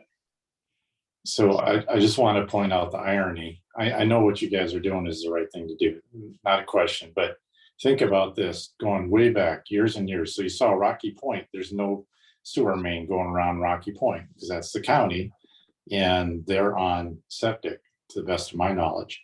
And so you go back years and years. I remember doorbelling when I was I was the District 8 at the time, which is Anna's district. But the old time residents talked about Marine Drive and the sewers and all that. Unknown caller. It's just kind of ironic because how many millions of dollars is being spent to maybe we would have been better off with just septic. That's all I was saying. So anyway, Anna. Thanks. Yeah, it's really tough to do septic, and I'm pretty sure it's that DNR would flip a bit if we. Oh, I'm tried not to- saying go back. Yeah. Just No, I know. saying. Yeah, no worries. Thomas Wolfe says you can't go home again. So That's true. it is true. So when we spoke about one specific instance of this, I think it was the CW4 bill. You were saying that DNR had signed off on leaving the pipe in the ground, and my eyes rolled all the way back in my head. So I just wanted to bring up how amazing that is. And also to commiserate with all of you on having to go in and undo things that happened in our lifetimes. Grr. So thank you for doing it. And here's what you would say in the theater about your presentation is you don't wish people luck because that's bad luck. So break a leg, Bill. Thanks, Anna. Just a quick comment about that. I would think, and I think the DNR would agree really that it's more environmentally responsible to leave the portions of the sewer in place that are deep. What we're removing the manholes, below some certain level and all exposed pipe we're removing, but it's incredibly invasive when you dig up a beach. You end up with, you destroy all the basically the habitat in the area of the construction, and so it's much less invasive to take the approach that that we took by excavating down, what is it, Bill, 2 feet, foot, whatever it is, 5 feet, 8 feet, 10 below feet. Yeah, you're misunderstanding my comment. My shock was the surprise that DNR would take such an intelligent, common sense view. They didn't, It like took years. originally for the East Side Beach main, they didn't, and for Washington Avenue, they didn't, and it was like a pitched battle with DNR. And it wasn't until we had 2 meetings with Hillary France once she took office in the mayor's conference room, and she came from Bainbridge Island where they had beach sewer problems and they had fought DNR. There was actually an article where she was sort of opposed to the aquatic lands manager that was giving us a hard time before she became Commissioner of Public Lands. And she, I think she wanted to do something reasonable. And what we do is we clean up the beach. Like any surface representation is gone. We get rid of armoring, old stairways, piles, any pipe that's exposed. Like that beach looks like, it was maybe not untouched, but much less touched when we're done, as opposed to going in and blowing up the whole beach to dig up a sewer line to get it out of the beach. So she took a reasonable approach. And she allowed us to do this for CW4 as kind of a pilot, but we need to memorialize that agreement for the rest of our DNR lands and DNR easements for sewer lines so that we can continue that moving forward. So I think that's a great idea, and I hope you will send a copy of that memorialization to council. Council will have to approve it. That would be one way of sending it to us. Yeah. Okay, thank you. Yep. Okay. All right, so we got one last item under general issues, and then we have anything else anyone committee wants to bring up. So help me out here. Don't mind talking about it. In fact, we can spend the next hour or two. It doesn't matter to me. But I know we talked about this last month. There must be some follow-up. So this item is road maintenance paving program. So, and I've got Shane and Tom. Yep, and I've got a PowerPoint. Okay. And let me go ahead and share my screen. And hopefully you can see that. Yes. Let's see. There we go. So what I wanted to present is just some information on basically why we do what we do. What do we have? How do we maintain it? How do we prioritize? That's really kind of the goal of this presentation. And so let me just go ahead and get into it. So the first thing I wanted to talk about was a little bit of background on our streets and our pavement condition. And so we have different classifications of roads. We have about 140 miles of roads. It's about 360 lane miles of roads. And the entire street system incorporates or includes more than just roads. It's the street assets include the pavement, the markings, sidewalks, illumination, signals, signs, shoulders, all of that. And our roads are classified by WashDOT. And if you look at that graphic on the right, that's an excerpt from the functional classification map from WashDOT. So all of the streets that are shown in color are functionally classified by WashDOT. So those are the higher capacity roads like the collectors and arterials and things. Anything that's not highlighted in a color is a residential street or a local street. And that's about 60% of the total street network. So for the residential streets, the city is responsible for all the maintenance and preservation of the streets, and there's no external funding for the roads. And then one thing that we talked about here recently was that, just because a street is a residential street doesn't mean that it necessarily functions like a residential street, because we have residential streets, some of them that function like collectors, and that'd be parts of Werner Road, Cambrian, those other roads. So then Other classifications of streets, we have state routes and then arterials and collectors. And about 14% of our roads are state routes, like 303, 310. For those roads, WashDOT's responsible for the pavement and the directional signs, and the city's responsible for everything else. And for our arterials and collectors, about a quarter of our streets, the city's responsible for everything.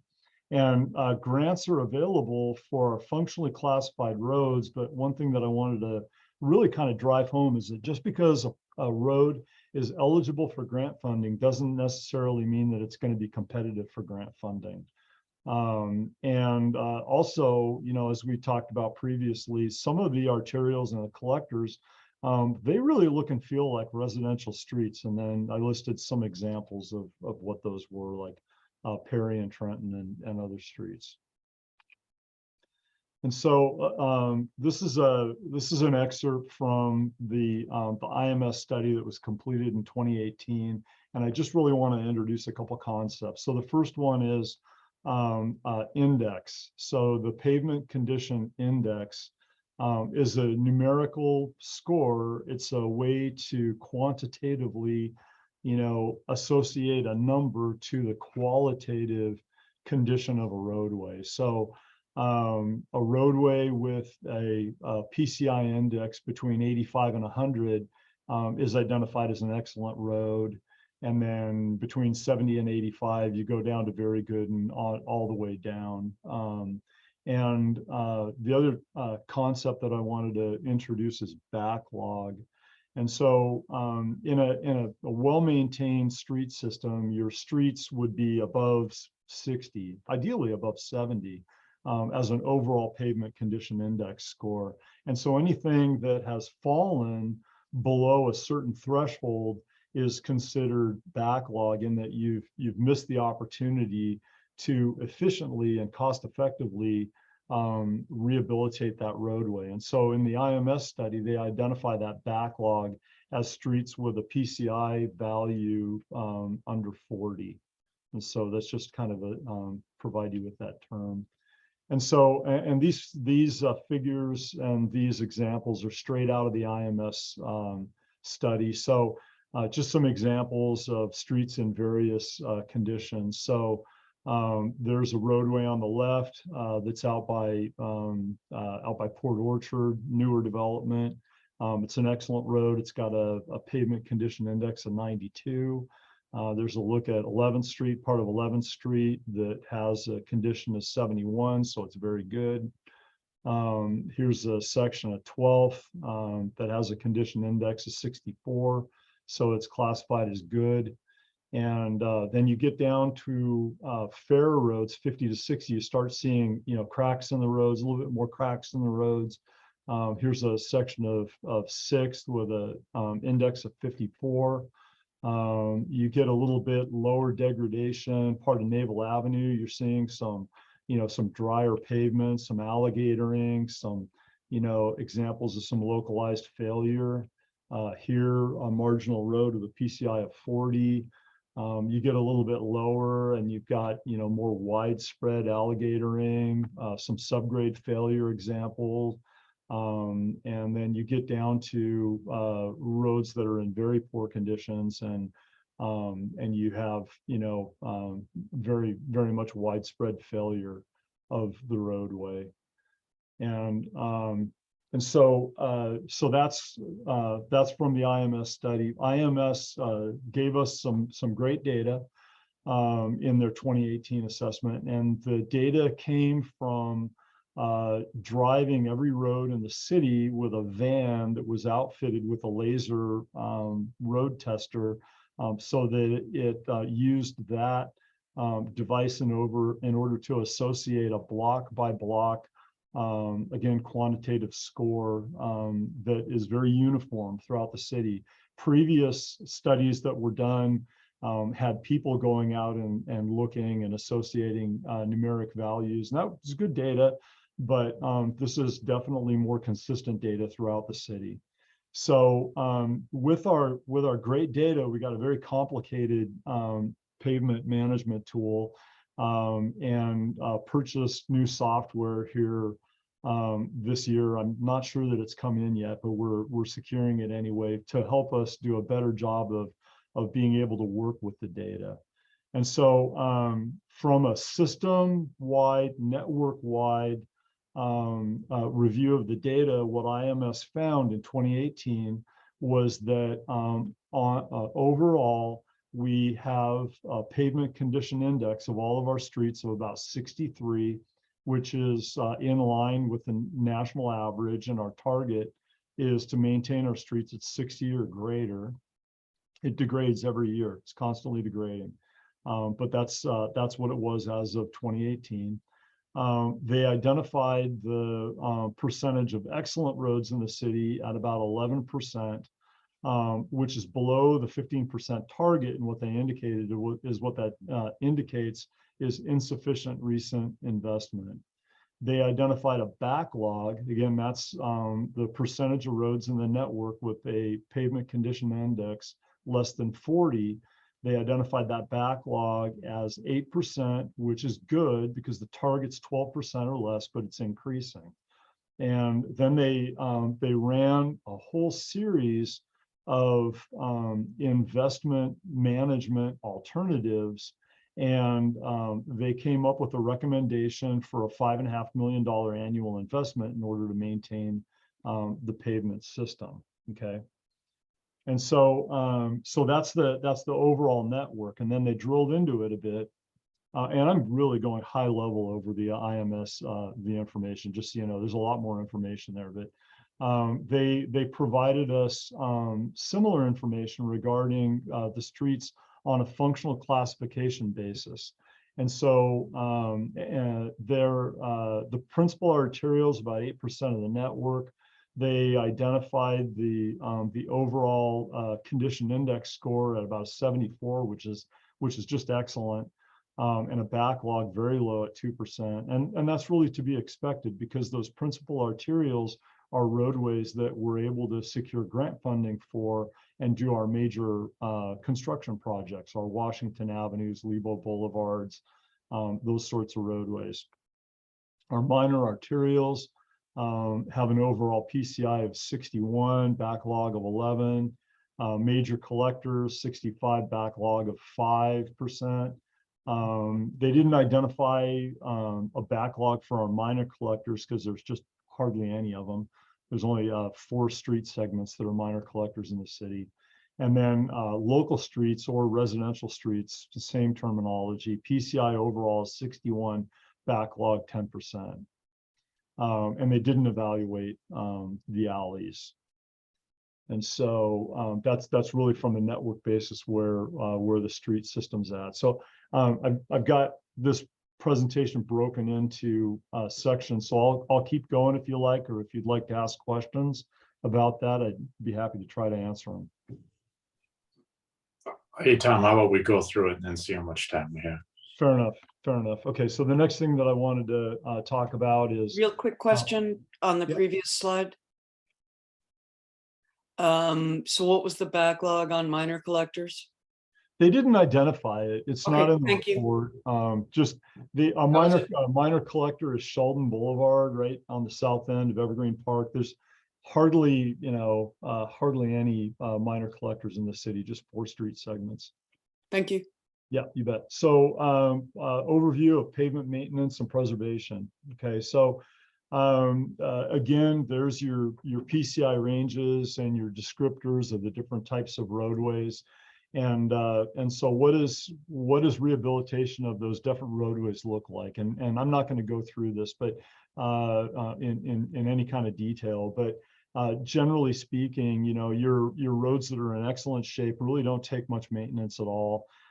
As your condition starts to degrade over time, then the maintenance starts to increase. So when you get down to very good and good roads, you're able to pretty cost effectively maintain those roadways and rehabilitate them. And then when you get down to the lower conditions, the rehabilitation costs increase to the point that you're at really full reconstruction. And so the goal of pavement maintenance or pavement management, and again, this is a graphic straight out of the IMS data, is to really rehabilitate the roadways at the need year. And the definition of the need year is the year at which, if you wait, another year or two, then the type of rehabilitation, you kind of really drop into the next category, and you go from something that can be done really cost effectively into something that becomes very expensive. And so the target for pavement rehabilitation is really between about 60 and about 85 PCI values of 60 and 85. And that's chip seal, that's slurry seal, those types of projects. And then this is a graphic. So this graphic's not out of the IMS data. I put this together with Shane, and I took unit costs out of the IMS report, escalated them to 2022, and then we adjusted them to take into account some of the things that weren't addressed in the IMS report. So, if you look at the color bars, you've got excellent roads at 85 to 100, and really no maintenance associated with those. And you've got good to very good roads. And then you've got unit costs for crack sealing and chip sealing that are very reasonable. The next column over is, how much would it cost to treat a 600-foot long block? And you've got some costs there that are really pretty reasonable. So if you've got a chip seal that's required on a standard 600-foot city block, and you don't really have any structural patch associated with that, somewhere around $15,000, $17,000 for the block, and you can treat the block with chip seal. The next treatment down is the one that's really interesting. And I've got the next slide that I'm covering this. And if you see, there's a pretty wide range of costs there. And it's chip seal with structural patch. And it's really, how much structural patch are you going to do is really going to drive the amount of that cost. As soon as you get below chip sealing and you get to a point where you're doing any kind of rehabilitation beyond chip sealing, now your costs really start to increase. And they increase a lot because the materials are expensive, and you're also required to construct curb ramps. And that's a requirement that came out from both the Department of Justice and also federal highways. And so your costs get significantly more expensive. So the significant takeaways from this, and these takeaways really are out of the IMS report, is it's most cost effective to treat roads that are in fair to good condition. Your costs increase exponentially with overlays. And this next one's really something that I really learned here recently, is that you can address chip seal. You can use chip seal as a rehabilitation method on roads with a PCI below 60 if you make structural repairs first in order to improve the roads to a 60 and then do the chip seal. And then one thing I'm not sure if council, I know some council members are aware of it, but anytime we estimate a project to cost more than $150,000, then there's an RCW that precludes us from doing that in-house. We have to bid that out. And that's something we have no control over. So, and then this is interesting. What engineering did is they took a look at the chip seal that we did in 2021, and they associated, or they looked at the pavement condition index and tried to associate a percentage of roadway that required structural patching with PCI. And so in green, you can see PCI above 70, about 1% of the surface area requires structural patching. And then that's 17 square yards is what that is. And then we took a look at, well, what would that cost be if we did it with city labor versus construction by contractor? And a couple of comments that I got to make is I left that construction by contractor in red because that's actually lower than the bid that we got from our contractor Intermountain on this. Their cost is actually quite a bit higher than that. And so what we're going to need to do with the Intermountain bid is either negotiate, we have the ability to do this, negotiate a lower unit cost with them. That's going to be our first goal. If not, then we'll look at, well, actually our first goal is try to in-house as much of it as we can, but then either renegotiate different unit costs with Intermountain, or maybe we will end up having to go out and get a different bid for that work to try to keep the cost down. But then as you see, if you look in yellow there, the PCI, as the PCI degrades, the amount of area that requires structural patching increases. And when you get to a PCI of about 40 to 50, you get up to about, 7.5%, something like that. And so to date, we've chip sealed roads to 60 down to about 55 or so. However, we're looking into expanding our structural patching program in order to get more bang for the buck and be able to rehabilitate more roads with this method. So okay, so looking at what was IMS's recommendation and where are we at with that? So again, IMS, they recommended $5.5 million based on contractor cost, 2018 dollars, and only looking at the pavement cost, right? And they also said that the first investment should be O&M, and then the cost of O&M is not included in that $5.5 million. And so where the city's at, is we have an annual program, $650,000 a year in order to chip seal. We're doing it with contractors, so that value goes right against the $5.5 million. One thing I have to let you know, I didn't realize this until I think it was last week or maybe the week before, but we got the contract signed around with Intermountain, and then they immediately advised us that they felt that they'd lost the weather window to be able to accomplish chip seal for this year. And so what we're going to do is basically double up the contract for 2023. So it'll be a $1.3 million project going forward next year. You have to have the weather for it to cure, and that's where we're at. We construct overlays with our city crews. Typically we construct a lane mile a year. In 22, this year, we've done 2 lane miles. They're actually probably going to beat that, get a little bit more of that this year. And then I listed out some of the roads that we've done overlays on recently. And one thing about that, we have a budget value that we work with of $150,000 a year for overlay, but really that equates to somewhere between probably $400,000, maybe $500,000 against that $5.5 million goal, because what we can do for $150,000, we'd have to pay a lot more for a contractor to do, right? And then there's other pavement construction that we do that's really hard to quantify on a dollar value, because it is basically road reconstruction that we do with our capital projects.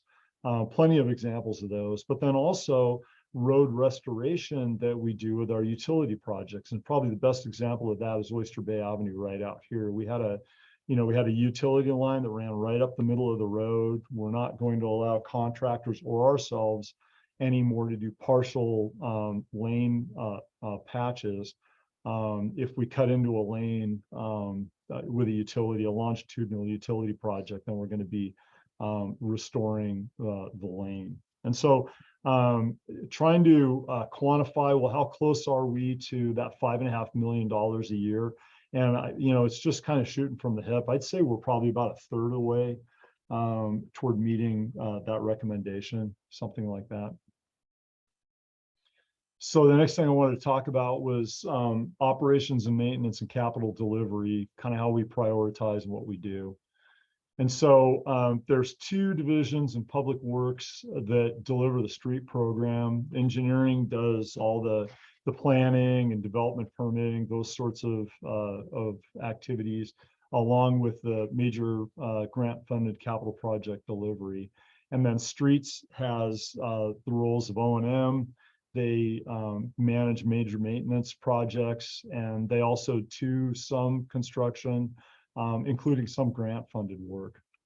And then the only thing that I really wanted to talk about for the capital projects, the major capital projects, is just kind of to communicate that, you know, all of those grant programs at the top, those are for new construction, and there's a lot of them. And the more grant programs seem like they keep coming. All of them have their different priorities, the types of projects that they want to fund, but they're all for new construction. There's only one grant program available for maintenance and preservation, and it's only for functionally classified roads, and it's only been in existence since, I believe, 2016. We've secured funding from that program every year that it's existed. And in that period of time, it's taken 9 years basically from the time that we applied for the first funding on 6th Street until we will have completed the complete overlay of 6th Street. So, and again, you know, just because a project or a street's eligible for grants doesn't mean that it's competitive. So wanted to touch on that. So now I really want to focus on the street crew. What does the street crew do and why do they do it? Okay, so O&M is our first priority with the street crew. You figure we have 11 people, including the supervisor, that work on street maintenance. About 1,800 hours per person when you take account, you know, vacations and holidays and sick leave and that sort of thing. So you got about 20,000 hours of available time in a year. With an 11-person crew. And so we go through and we try to budget our time based on the various activities that the crew works on. And so they, under the general heading of O&M, they work on city appearance, and I've listed out a few of the things that city appearance means: community event support, snow and ice, crack sealing, all those other maintenance activities. One thing that I would say is that our city appearance work is increasing. In 2019, we estimated about 800 hours of time a year for city appearance. And because of recent issues, we're up to about 2,000 hours now. And so with this upcoming budget, we're requesting an FTE, and I'll get into this with a budget presentation, but that FTE will address a need that we have in the sign shop, but will also help backfill that city appearance so that we can continue maintaining the level of service that we have right now in appearance with the city. So after we've completed our O&M, we have about 9,500 hours left, and that's what we spend on construction. And we've identified goals, and we've learned here over the last few years what we can accomplish, and we've, you know, adjusted our goals. And I think they're good goals. And the goals are, you know, 2,000 feet of sidewalks, 20 ADA ramps, a lane mile of overlay with some structural patches, and then our manager and our supervisor will be working to do the inspection and project management on some of our major maintenance as well. And again, some of our construction's grant funded. And so that's what I just talked about was how we budget our time. And then this is how that equates to dollars spent. Okay, and so from an O&M perspective, we broke that down between general operations and then preventive maintenance and emergent repairs. And those two functions are our O&M on our streets, and it's about $4 million. So those are the hard costs, most of the labor, most of the vehicles, actually I think all of the vehicles, there's things in there that you wouldn't think of, like power for the streetlights and things like that, right? But those are their actual costs that go into O&M of the system. And then we have construction remaining. And so I've broken those down and then also showed where we have grant funds that help support that effort. So of $5.5 million program, about $4 million is O&M and the remainder is construction. And between sidewalks and pavement, it's pretty close to equal, about $775,000 in sidewalk work and about $800,000 in pavement work. And again, this is just work delivered by the street crew, not engineering. And so I had more to the presentation that I wanted to add, and I took it out because I figured that by the time we got to this point in the presentation, everybody would be kind of exhausted on some level. But we do need to talk about funding and fund organizing going forward, because there are some issues that the way that things are laid out that are causing us some problems. But anyway, that's basically what I have, other than I want to bring more forward later, but I'd love to try to answer questions if I could. Okay, Tom, if you can, there you go. We're gonna open it up to questions. First of all, Tom, if you wouldn't mind sending that PowerPoint to all three of us, that would be great, so we can further digest it. I did write some notes down. Not too unfamiliar with most of the slides. We'll go with Anna. Go ahead. Thank you. Yeah, a lot of that is from the 2018 pavement analysis report, which has been my Bible. Well, it's been something I've read many times. When I asked you to put together a presentation back in, March, April, and you said, I want to do a really good, thorough presentation. I had no idea it would be so amazingly thorough. That was insanely thorough. Thank you very much for this. The information on the RCW that kicks in at 150K, that's new to me. The FTE for the sign shop is something I absolutely look forward to. I'm just going to ask all of you right now to forgive me if I'm like a little stressed. My father is dying. I'm going back east, and there are a lot of phone calls happening very early in the morning on back east time, like 4:30. So my apologies to all of you if my sentences are not hanging together.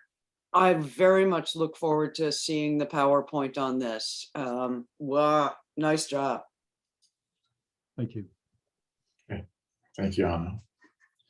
Jeff? Yeah, I think you might have some psychic ability, Tom. So I got an email just today from a constituent about downtown asking about maintenance with a combination of basically they were saying that they love all the new bike lanes, they love the non-motorized pedestrian prioritization, but they were hoping for a little more maintenance in terms of keeping the bike lanes clear and the sidewalks clear.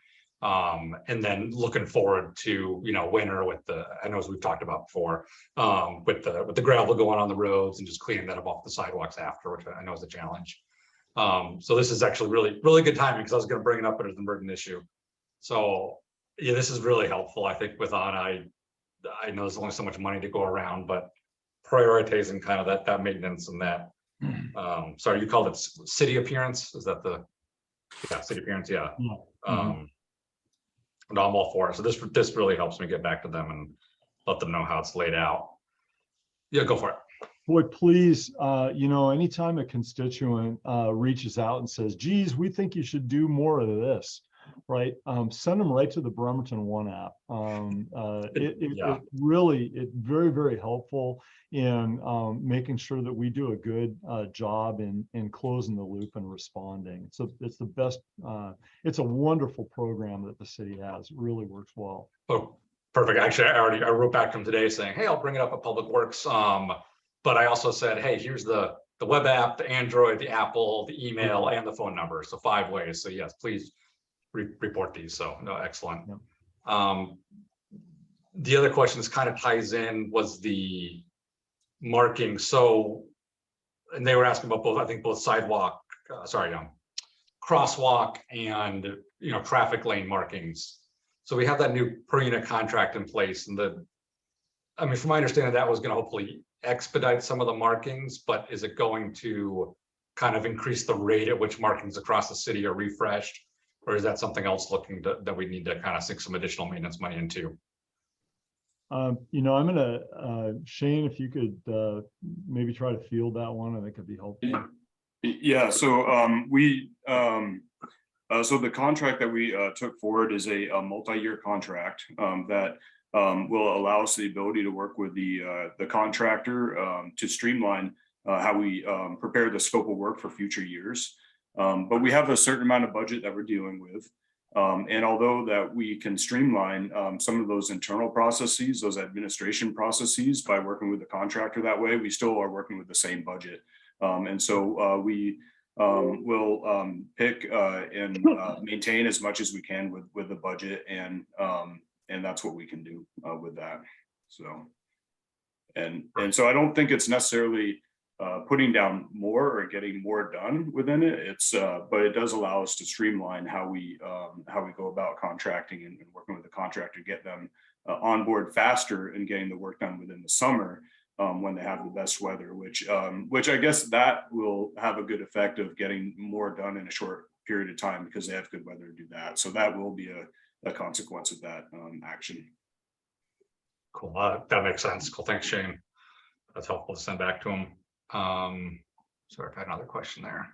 I'm just checking the email to make sure I didn't miss anything.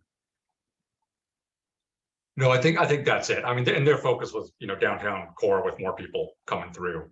I wanted to see some more attention down there, but anyway, yeah, I'm supportive of the maintenance, and it sounds like another brain download for another day is how prioritization happens on pavement markings and roads, and anything to tell constituents of a good 1-minute summary of, hey, this is how your input ends up. And I know somewhat through Brampton 1, but how different places are prioritized.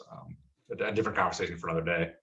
But I'll stop rambling. Thanks, Tom. That's super helpful. Thank you.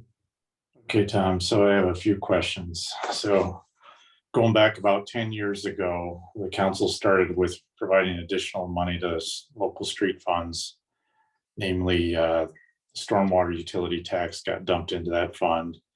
And then recently, within the last year or two, the street camera excess revenue plus the car license tabs that we've had for many years.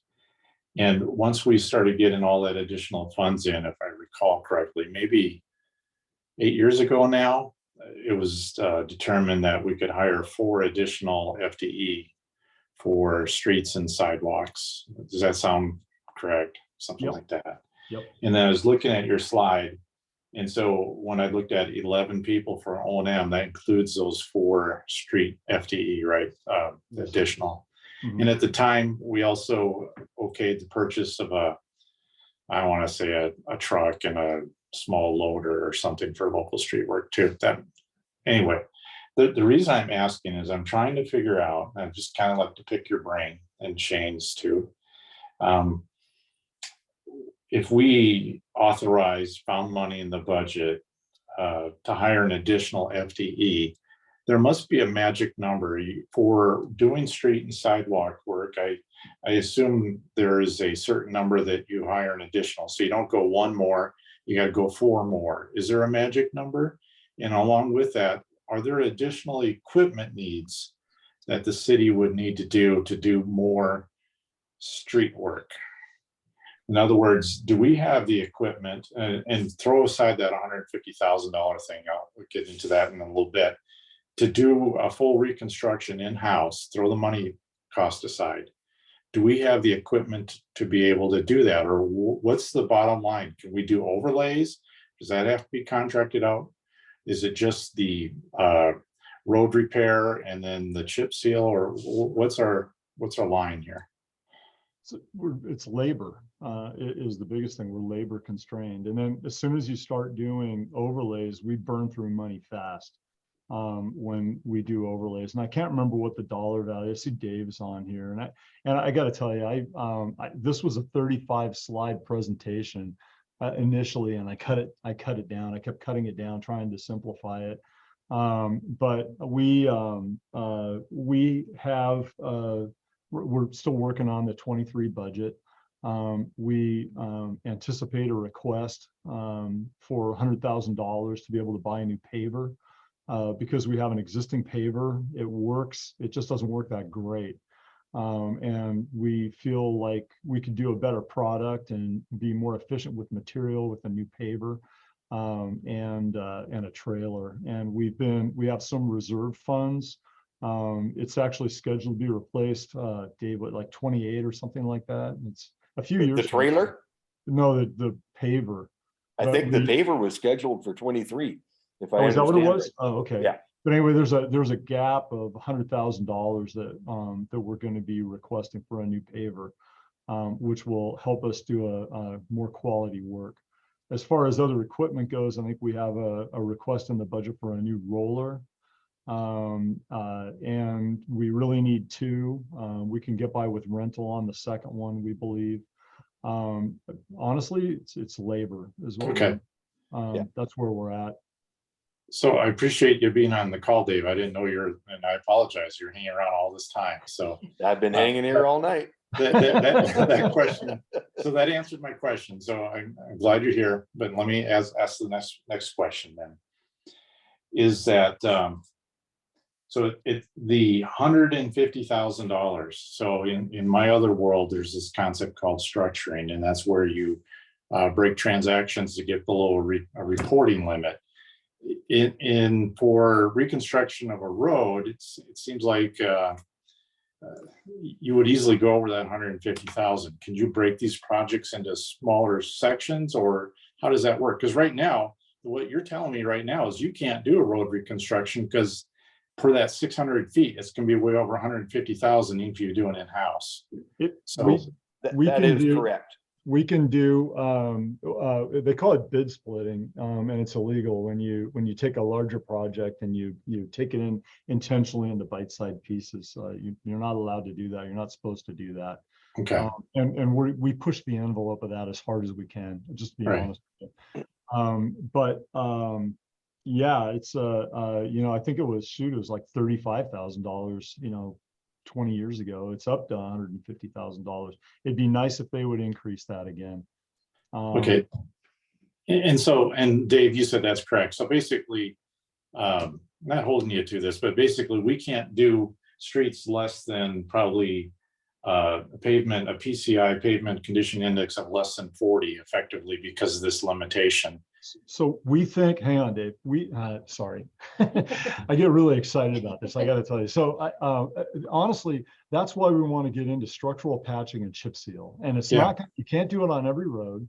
It depends on how the road is failing. If you have more uniform subgrade failure, and Shane can help me out on this, or Dave, you're not going to be able to fix that with chip seal. But if you have a road that is, a lower, like 45-ish, 40. Yeah. In certain cases, we could go in cost effectively. We could do structural patch, we could chip seal it, and it would look way better than it does now. Dave, what do you remember what we have for just, and I'm not talking about the concrete work, the ADA ramps, but what were we at for I think it was a lane mile of paving? Do you remember what we can, the city staff can do a lane mile for about $90,000. Okay, so what you can do is we could go in 1 year, and if a road needs a full, needs an overlay, maybe we go in 1 year and we go in and we do some structural patching and prepare it, and then we go in the next year or the year after and we do the overlay. Or we can do those sorts of things. We can push that value as best we can, but if we do an overlay, we have to do the concrete work with that. So, and that Yeah, really. so understood, but is that for the entire city, the 150,000, or is that No, no, per street? So project. can we No, do no, one in project. East Yeah, yeah. Bremerton, one in West Bremerton? Yeah. No, Yeah, per project. It's per by project, right? Yeah. Okay. All right. Okay, and then council members, so when we talk about meeting with Brian McConaughey, and feel free to share this, Tom, with the mayor, I suggest that one of the things that we look at is this $150,000 RCW limitation. And Yes. I think this is obviously not something that is just solely affecting Bremerton. I'm sure it's affecting any other city that has a street crew. I'm sure there's a logical reason at certain time for that. But given the current bid environment and the lack of bidders that we seem to get in the outrageous bids, in my opinion, when you look at a 4-to-1 cost savings, and I believe our employees are fairly well compensated, I think it might be time to either eliminate that law if we could, or to substantially raise the cap. And that would be something that we need to talk to Brian McConaughey and get that going. Again, I don't know all the particulars about it, so I'm not saying, oh yeah, we need to do this and that, but I think it's worth exploring. And that's something that we can do as a council to try to help out public works and our citizens on streets. That limitation is not escalated with time like it should have. Okay, so that's good to know. And I'd say the purpose behind that limitation is to set a cap on the work that government entities can do, so they're not competing with public or with private interests. Contractors. So that's the reason why that cap is in place. So to prevent, us, city forces from doing work that, private entities, think they should be doing. So There's part probably of a the reason. contractor lobby that gets involved. Exactly. I gotta imagine, because it's our streets, we should be able to fix our streets. I mean, I can agree. understand if it's a developer that's got to put in his streets for his development. They have to be towards in accordance with city standards. Well, fine, he needs to go contract that out. The city's not going to compete with that guy or gal to build those streets. But these are our streets, and we should be able to fix them in the most cost efficient way we can for our taxpayers. So Tom kind of touched on that when he was talking about grinding patch and chip sealing. We can make huge improvements to our lower scale roads right now by doing more of that. Okay. Right. And then the other thing, council members, is that, so this can be, sounds great. Okay, let's take our existing money, let's put more money towards streets. And then there's going to be other things that are going to also want additional funding. And so that's going to be a battle when we get the mayor's budget. There's something else though, and I caught this article, I think you guys probably did too, what Port Orchard's doing. And I'm not saying, yes, we do it, no, we don't. But I know the city of Tacoma did a similar thing several years ago. So Port Orchard, if you recall, it was announced a couple of weeks ago, Rob Panatsu announced that, and I think the council may have voted on it already, at least it was in committee, increase the sales tax by 0.1% for 10 years with a sunset clause. And in Port Orchard, that meant 850,000. I got to imagine we're 3 times the size. That could be like 2 million. I don't know the numbers. That's a guesstimate. But you make a promise that to the citizens, okay, increase it by 0.1%, which I think is the most we can do councilmatically wise, without going to the vote of the people, and say, well, this will raise $2 million for the next 10 years. And by the way, we're going to do X, Y, Z. And if you're not satisfied with it, then we won't renew it. Something to that effect. And along with that, I think is also has to be more money going to the streets internally too, but that's just my personal opinion. That was It's $2 million a year or $2 million over 10 years? No, 2 million a year. That's the Okay. 0.1%. And so I think that could make a huge dent towards that.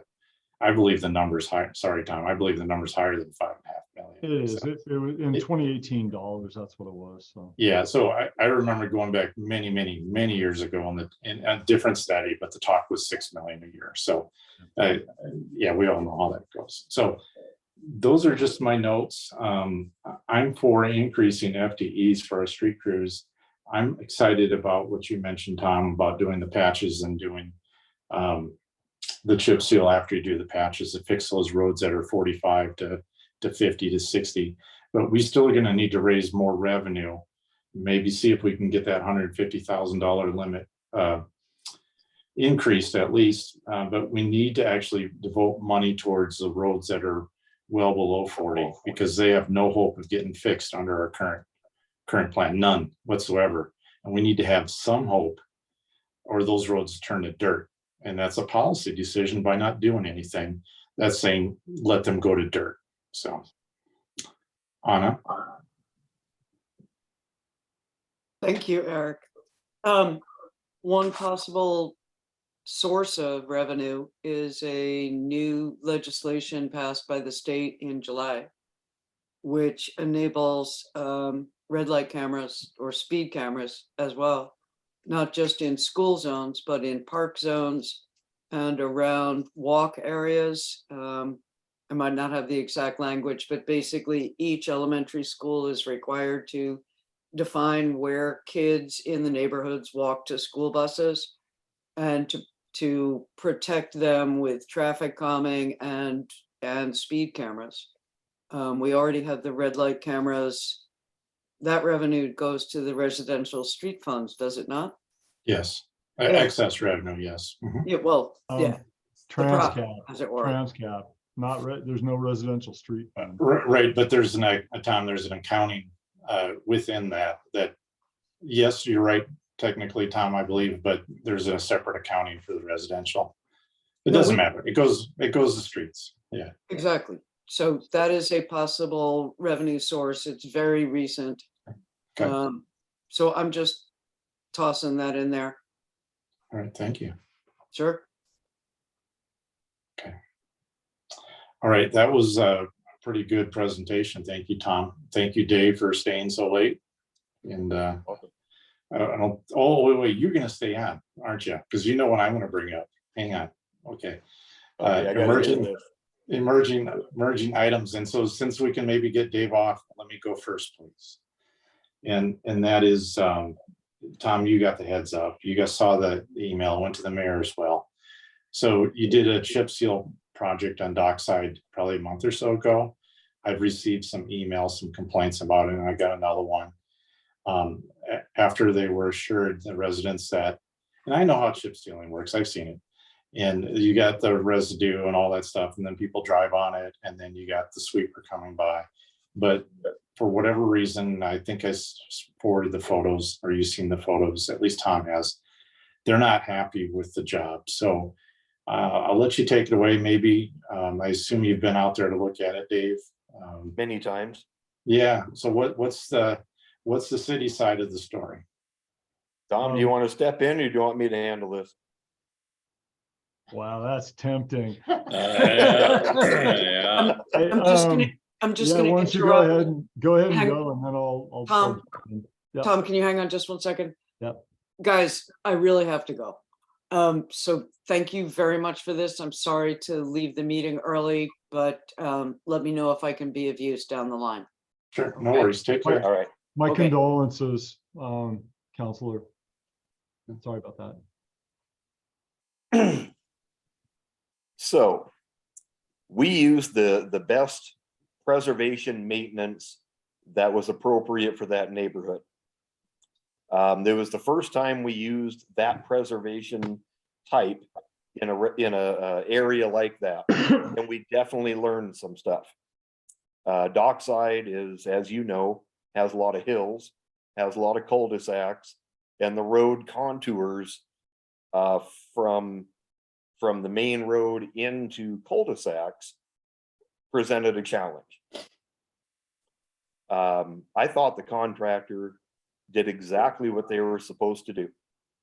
They put a good even coat that overlaps the previous coat throughout the entire road network. The treatment is expected to have the rocks or become loose, and it's expected to have a certain amount of maintenance after it's installed. And I'm working with our sewer or storm crew to have the sweeper go through there more frequently. But it's a big city. the sweepers break down, you know, they're doing the best they can. You know, I've read the emails. There was comments that residents of Dockside cannot walk across the road. I've been out there several times, like I mentioned, and yes, there are ridges where the treatments overlapped. We expect those to the overlap to decrease or compress in time. We will continue to sweep it more frequently to get rid of the loose debris. But on the positive note, we just preserved that entire road network for, I'm going to say, 20 years for a tenth of the cost of repaving. Yeah, we got to look into it and see if there's anything we can do to make it look a little aesthetically better. And don't really know the answer to that just yet. I think that that was a slurry seal, I believe. It was a micro surface. It was a micro seal. So it wasn't a chip seal. It was a different kind of method, and it's the same method that we same application that we used on Auto Center Way or Auto Center Boulevard. We use it on Auto Center Way, and because Auto Center Way is flat and straight, and the overlap happens at the center line, there's no issue whatsoever. In Dockside, the overlap happens without a center line, and it's more noticeable to the public. I think it was a difficult application. You've got cul-de-sacs, you've got hills, you've got tunnels, you've got all of that, which just made it more challenging for the contractor. It's a good contractor. We've done work with. Very happy with it. They do really good work. This was a challenging location, and honestly, we need to close the loop with the Dockside residents, and I'm not really sure what the final answer is on that, but you know, going out and ripping it all out, it's not really on the table for us. It was an appropriate treatment from a pavement condition index, but it was just a challenging application, and so I think we learned something from this one. I think that's fair. So what would you do if you had to do it over again? Would you not do micro seal? Would you do a more traditional slurry seal? I'm not sure, actually. Go ahead, Shane. Yeah, the micro seal and the slurry seal are basically the same thing. The only difference is that the slurry seal, it breaks during dry temperatures, whereas the micro seal isn't dependent on temperatures. It does a chemical break. Okay, I should rephrase that then. Chip seal. Traditional chip seal then. The chip seal is applied pretty much with the same process. So the process they had, Dave, you could probably explain this a little bit more, but they have a truck that goes through that has spray applicators on the end of it. And what they do is they drive through the neighborhood. And because this one has hills and cul-de-sacs, what they have to do is they have to go a little bit slower. When they're going up the hill, and when they're going down the hill, they have to try to go a little bit slower so the application can be a little bit challenging on this type of thing. And in cul-de-sacs, they have to make several maneuvers to get the coverage that it needs, so you have overlaps. And the chip seal is the same process when they put down the asphalt emulsion. And so I think we would probably see the same thing there with the chip seal. Although perhaps if the rock is in the pavement, maybe that wouldn't be as pronounced with the overlaps. That could probably be the case. But really, that pavement and the seal was the big deal. There's it didn't make sense to overlay because the pavement wasn't that bad. It didn't make sense to grind out and pave it because that would have been exponentially more expensive and it wasn't needed. And so the tools that we have really are the slurry seal, the micro seal, and the chip seal. And it was just a tough application in that neighborhood because of the topography. So Shane, go ahead. To be honest with you, and this is 2020 hindsight, I think a chip seal would have been a more forgiving application. Yeah. But we thought we chose the best treatment, and the contractor did a good job with the treatment, like Shane's saying. The other factor is the dry time or the break time, like Shane referred to. If we do the micro surfacing, we can get traffic on it a little sooner than if we chip seal. And in a enclosed development like that, it was kind of a good idea to get traffic moving on it sooner rather than later. Yeah. And Dave, also, you know, in talking with the county has a pretty progressive chip seal program, and I've talked to their maintenance guy about chip seal, and they have issues putting in chip seal on hills as well. Sure. Because of the application process. So, you know, I think we would have had that issue no matter what, with trying to get that to be just right. But the fact that you're able to get chips in the emulsion probably would have maybe hit a little bit of the inconsistencies and the aesthetic type inconsistencies that the neighborhood out there really doesn't like. That makes perfect sense, Shane. You know, Sure. So I think the problem from a layman's perspective is that, let's face it, we understand why, but they had pretty decent roads compared to most part of the city, you know, and I understand why we're doing this, but then you come in and you do the micro seal, and for the layperson, they're going, well, this road is worse shape, at least appearance wise, than what they had. That's what I'm getting out of it.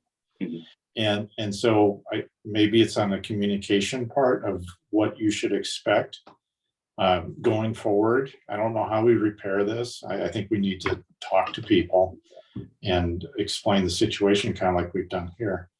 But going forward, when we do chip seal anywhere in the city, we need to let residents know your roads are going to look different. But it's better. Your road's going to last longer, but it's going to be different. Is that fair to say? Maybe we need to do that. A little more communication on the front, up front. So I think that's a fair statement.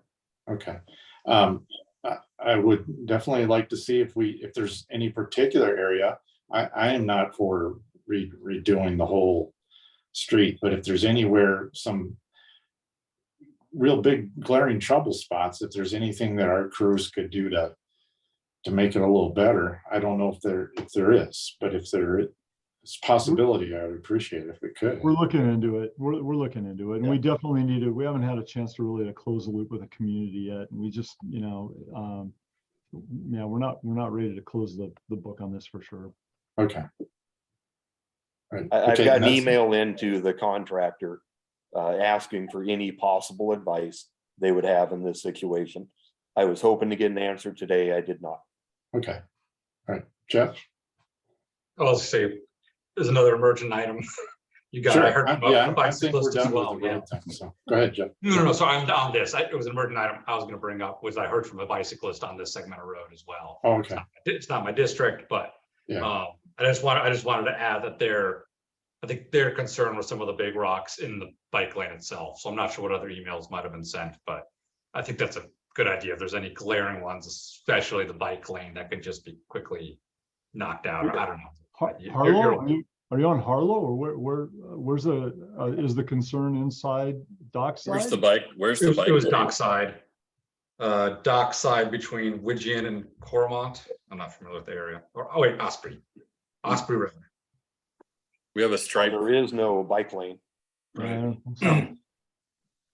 yeah, it's wide pavement with parking on both sides. Yeah. Okay, so maybe they're just hitting rocks in the middle of the going down the lane. Okay. Yeah, and one common complaint, just so everybody knows about chip sealed roads that we have, is the loose gravel. Bicyclists tend not to like that. Understandably. Yeah, and we try our best to sweep it up, you know, as part of the project, but you know, you can't get everything with the sweeper, even if you do 3 or 4 different passes. So that's a common complaint that we get with the chip seal, for sure. And that's the downside of any of these road treatments. They're going to calve small rocks for a while, and it becomes an ongoing maintenance issue for maybe up to a year. Trying to keep up with these calving rocks. Plus aesthetics. I mean, none of them are really going to be aesthetically pleasing. I mean, it's more about Not asphalt. Yep. Yeah. And you know, and this is the first time that we put this, I think, down in a neighborhood like this. So we have a lot to learn. You know, I'm not going to lie there. We do have a lot to learn on this. And it's unfortunate that this is the way we're learning on this for this. One thing that I think could be something that we look at is we look at different application methods. So I think that's a takeaway from this on our end is how can we, instead of a back spray type application method, how can we, maybe it's a hand method, right? That people are squeegeeing this product into the pavement, which is similar to what we do for driveways. That sounds expensive. But it's expensive and it's time consuming and it increases the cost quite a bit to do it like that. But I have heard of, and we haven't used, but I have heard of different application methods that may be more suitable. Would a grind and overlay have put us into ADA and sidewalk? Absolutely. Yes, it would have. Yes. So actually the microsurfacing put us into ADA as well. No, the microsurfacing doesn't because it's a 1-layer application. If we do like a cape seal, if we come back with a double layer, then that puts us into an ADA condition. What is a cape seal? It's like an inverted, it's like a chip seal with a fog seal type application or seal or other seal on top of it. So if you layer the seals, then that is considered more of a structural type roadway treatment, which kicks us into, well, if you improve the roadway, you have to improve it for all users, right? Including curb ramps. So that's what it kicks us into. Does that mean we chip seal the sidewalks? So that's the nice thing about chip seal is that, I mean, really, when you get beyond chip seal, I don't think you have to go very far before you end up triggering ADA. Yeah, and that gets really expensive. That's that tipping point that we try to avoid to maximize the distance that we can cover. Under Okay, $150,000. Enough said on that. So I appreciate that the chapter's not closed on this, Tom, that you're going to work with getting a message out, you and the mayor, and maybe CC me in on any meetings that you may have or whatnot, and see if we can make it a little better for the folks. It'd be great, especially any real obvious things that we could take care of. So I understand it's a different, they're not gonna get their street looking like it was before the chip seal, but this is best for the health of the street long-term. I get it. So. All right, that's all I have for emergent issue. Oh, other than, I want to say thank you, Tom. You got the letter. It wasn't in the form of an email, but it's from my neighbor, Judge Russ Hartman and his wife, Sherry. And they just expressed their appreciation for, I think they had a problem with their side sewer and it was affecting the main sewer. And they said your workers were just outstanding, working with their contractors on a daily basis, making sure everything's okay. And I just want to say thank you. Thank you to your staff. So it was appreciated. Yeah, I really appreciate those letters. They mean a lot when we get them. So Yeah. We had a couple of verbal appreciations for Lynn Gritton's work out there too. She's worked really closely she's our inspector. She's our senior tech. She's going to retire here in 6 months and we're really going to miss her. But Bill Davis has gotten a couple of kudos for her and how she's worked with the neighborhood and helped solve problems out there. So Yeah, it's great. Thank you. Yeah. Jeff, you got anything for the good of the order? I had one emergent item that wasn't already taken. And this is something I can email Katie about, but I was kind of looking through, kind of following on the Warren Bridge discussion, any other projects. And I realized one I don't think had come up is the wayfinding project, which I guess that wouldn't normally be listed under capital projects, right? That's another category. it should be listed with our I think it's listed with our capital projects. I think so. Isn't it like $200,000 or $300,000 effort for wayfinding? Yeah, it is. It should be on the transportation CIP. I don't see it. I could have swore it was, I'm not seeing it here. She's working on it. Yeah, and I know there was a stakeholder meeting the other day I heard about. And that was, yeah, if it's not on here, that might be another one just as a tap on the shoulder on just what the schedule for that looks like. I've been really trying to stay out of that one because I think I have personal conflict of interest on it.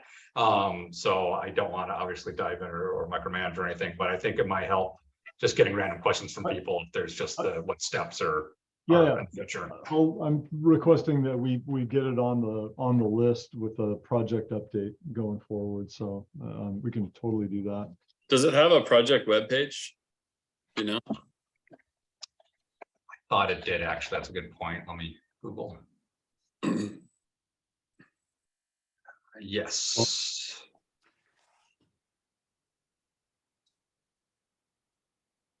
Yeah, that's where they had the steering committee agenda and meeting, but I think the last update's kind of from July after Bridging Bremerton.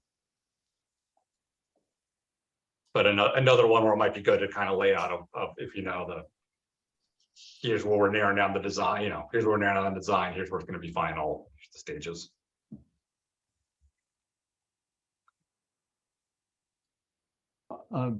So a status update, next steps, how we're reaching out to the public, that's really what you're looking for?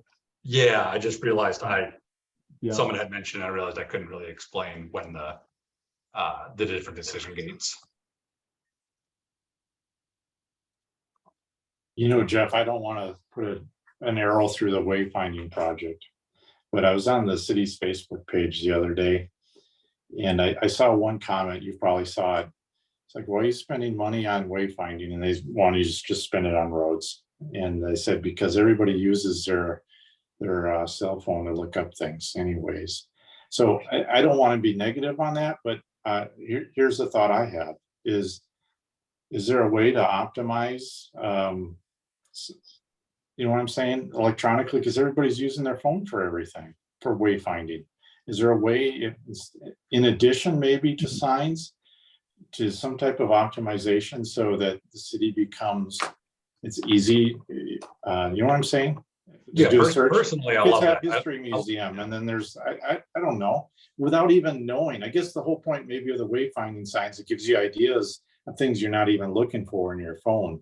But is there a way to do that electronically versus the street sign? That's what, you know, I understand their comment, but that's what I got of it. Maybe there's something we're missing here.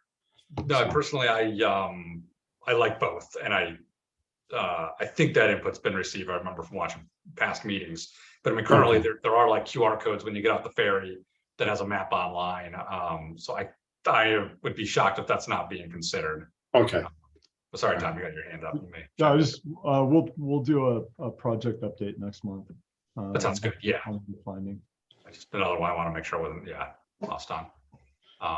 Someone like me has a hard enough time with those QR codes. So I'm at these restaurants and they have this QR thing, and I've got my camera, and so my staff and my other wife, they're quite a bit younger than me, and they just said, well, just take a picture. And I couldn't get the damn, excuse my language, but it's like, really, give me a printed menu, you know. And then the other ones are all doing this thing. So okay, I'm just showing my age. Go ahead, Jeff. I'm sorry. I was going to say we should cater to all. I won't say ages. Can cater to all communication abilities. Sure. Yeah. Technical abilities. Oh, good. Cool. I just had two last final comments, which was the two thank yous. Thanks for the sidewalk work in Evergreen. I keep hearing from people, and again, I'm biased because it's literally out my window as I look at it, but I thanked Parks the other day, and I really need to thank y'all in Public Works too. I keep hearing from people how excited they are for that one and how smooth it's going. So thanks. And then a really giant thank you for everybody for the joint district meeting. So Eric, we had I think about 25 people in person and about 5 on Zoom, and then recordings up for people at the joint district meeting, Denise and I. And so Tom and Ned were there, and Shane and oh gosh, Nick. Vicky and Nick. Yep, and the mayor. Yeah, mayor was there. So that was really, I thought it was a great meeting. So just thank you all for going above and beyond on that. I heard some good feedback of how people were excited to have that. So good. Hey, Jeff, did you bring cookies or any type of snacks? Got everything. Oh, they killed it. All right. I was just gonna give you a Best helpful food hint. ever. Denise got coffee and soda and a bunch of drinks, and then I stopped by Tamayo's and got some appetizers and some cheese and crackers too. So Egg rolls and pot Egg stickers. rolls. Oh man, Loopy. do you have the Grey Poupon and everything, or what's going no on? great coupon. But yeah, I think that, It- that helps you. Was that it, Jeff? Yeah, that's it. Yeah, thank you all again. So Tom and company, I forgot to ask, do you guys have anything you want to bring up to the committee? Nah, just what we covered today. All right, well, good meeting. I enjoyed it. And it's a little past 7:05. And so speaking of thank you, Hillary. I know you're listening on this meeting and you did take excellent notes. And I just want to express my appreciation to you, Hillary. I think you're top notch on what you do. So thank you. Thank you very much. I appreciate that. All right. So with that, no further business. This means adjourn. Good night. Good night. All right. Have a At good all. night. Thank you.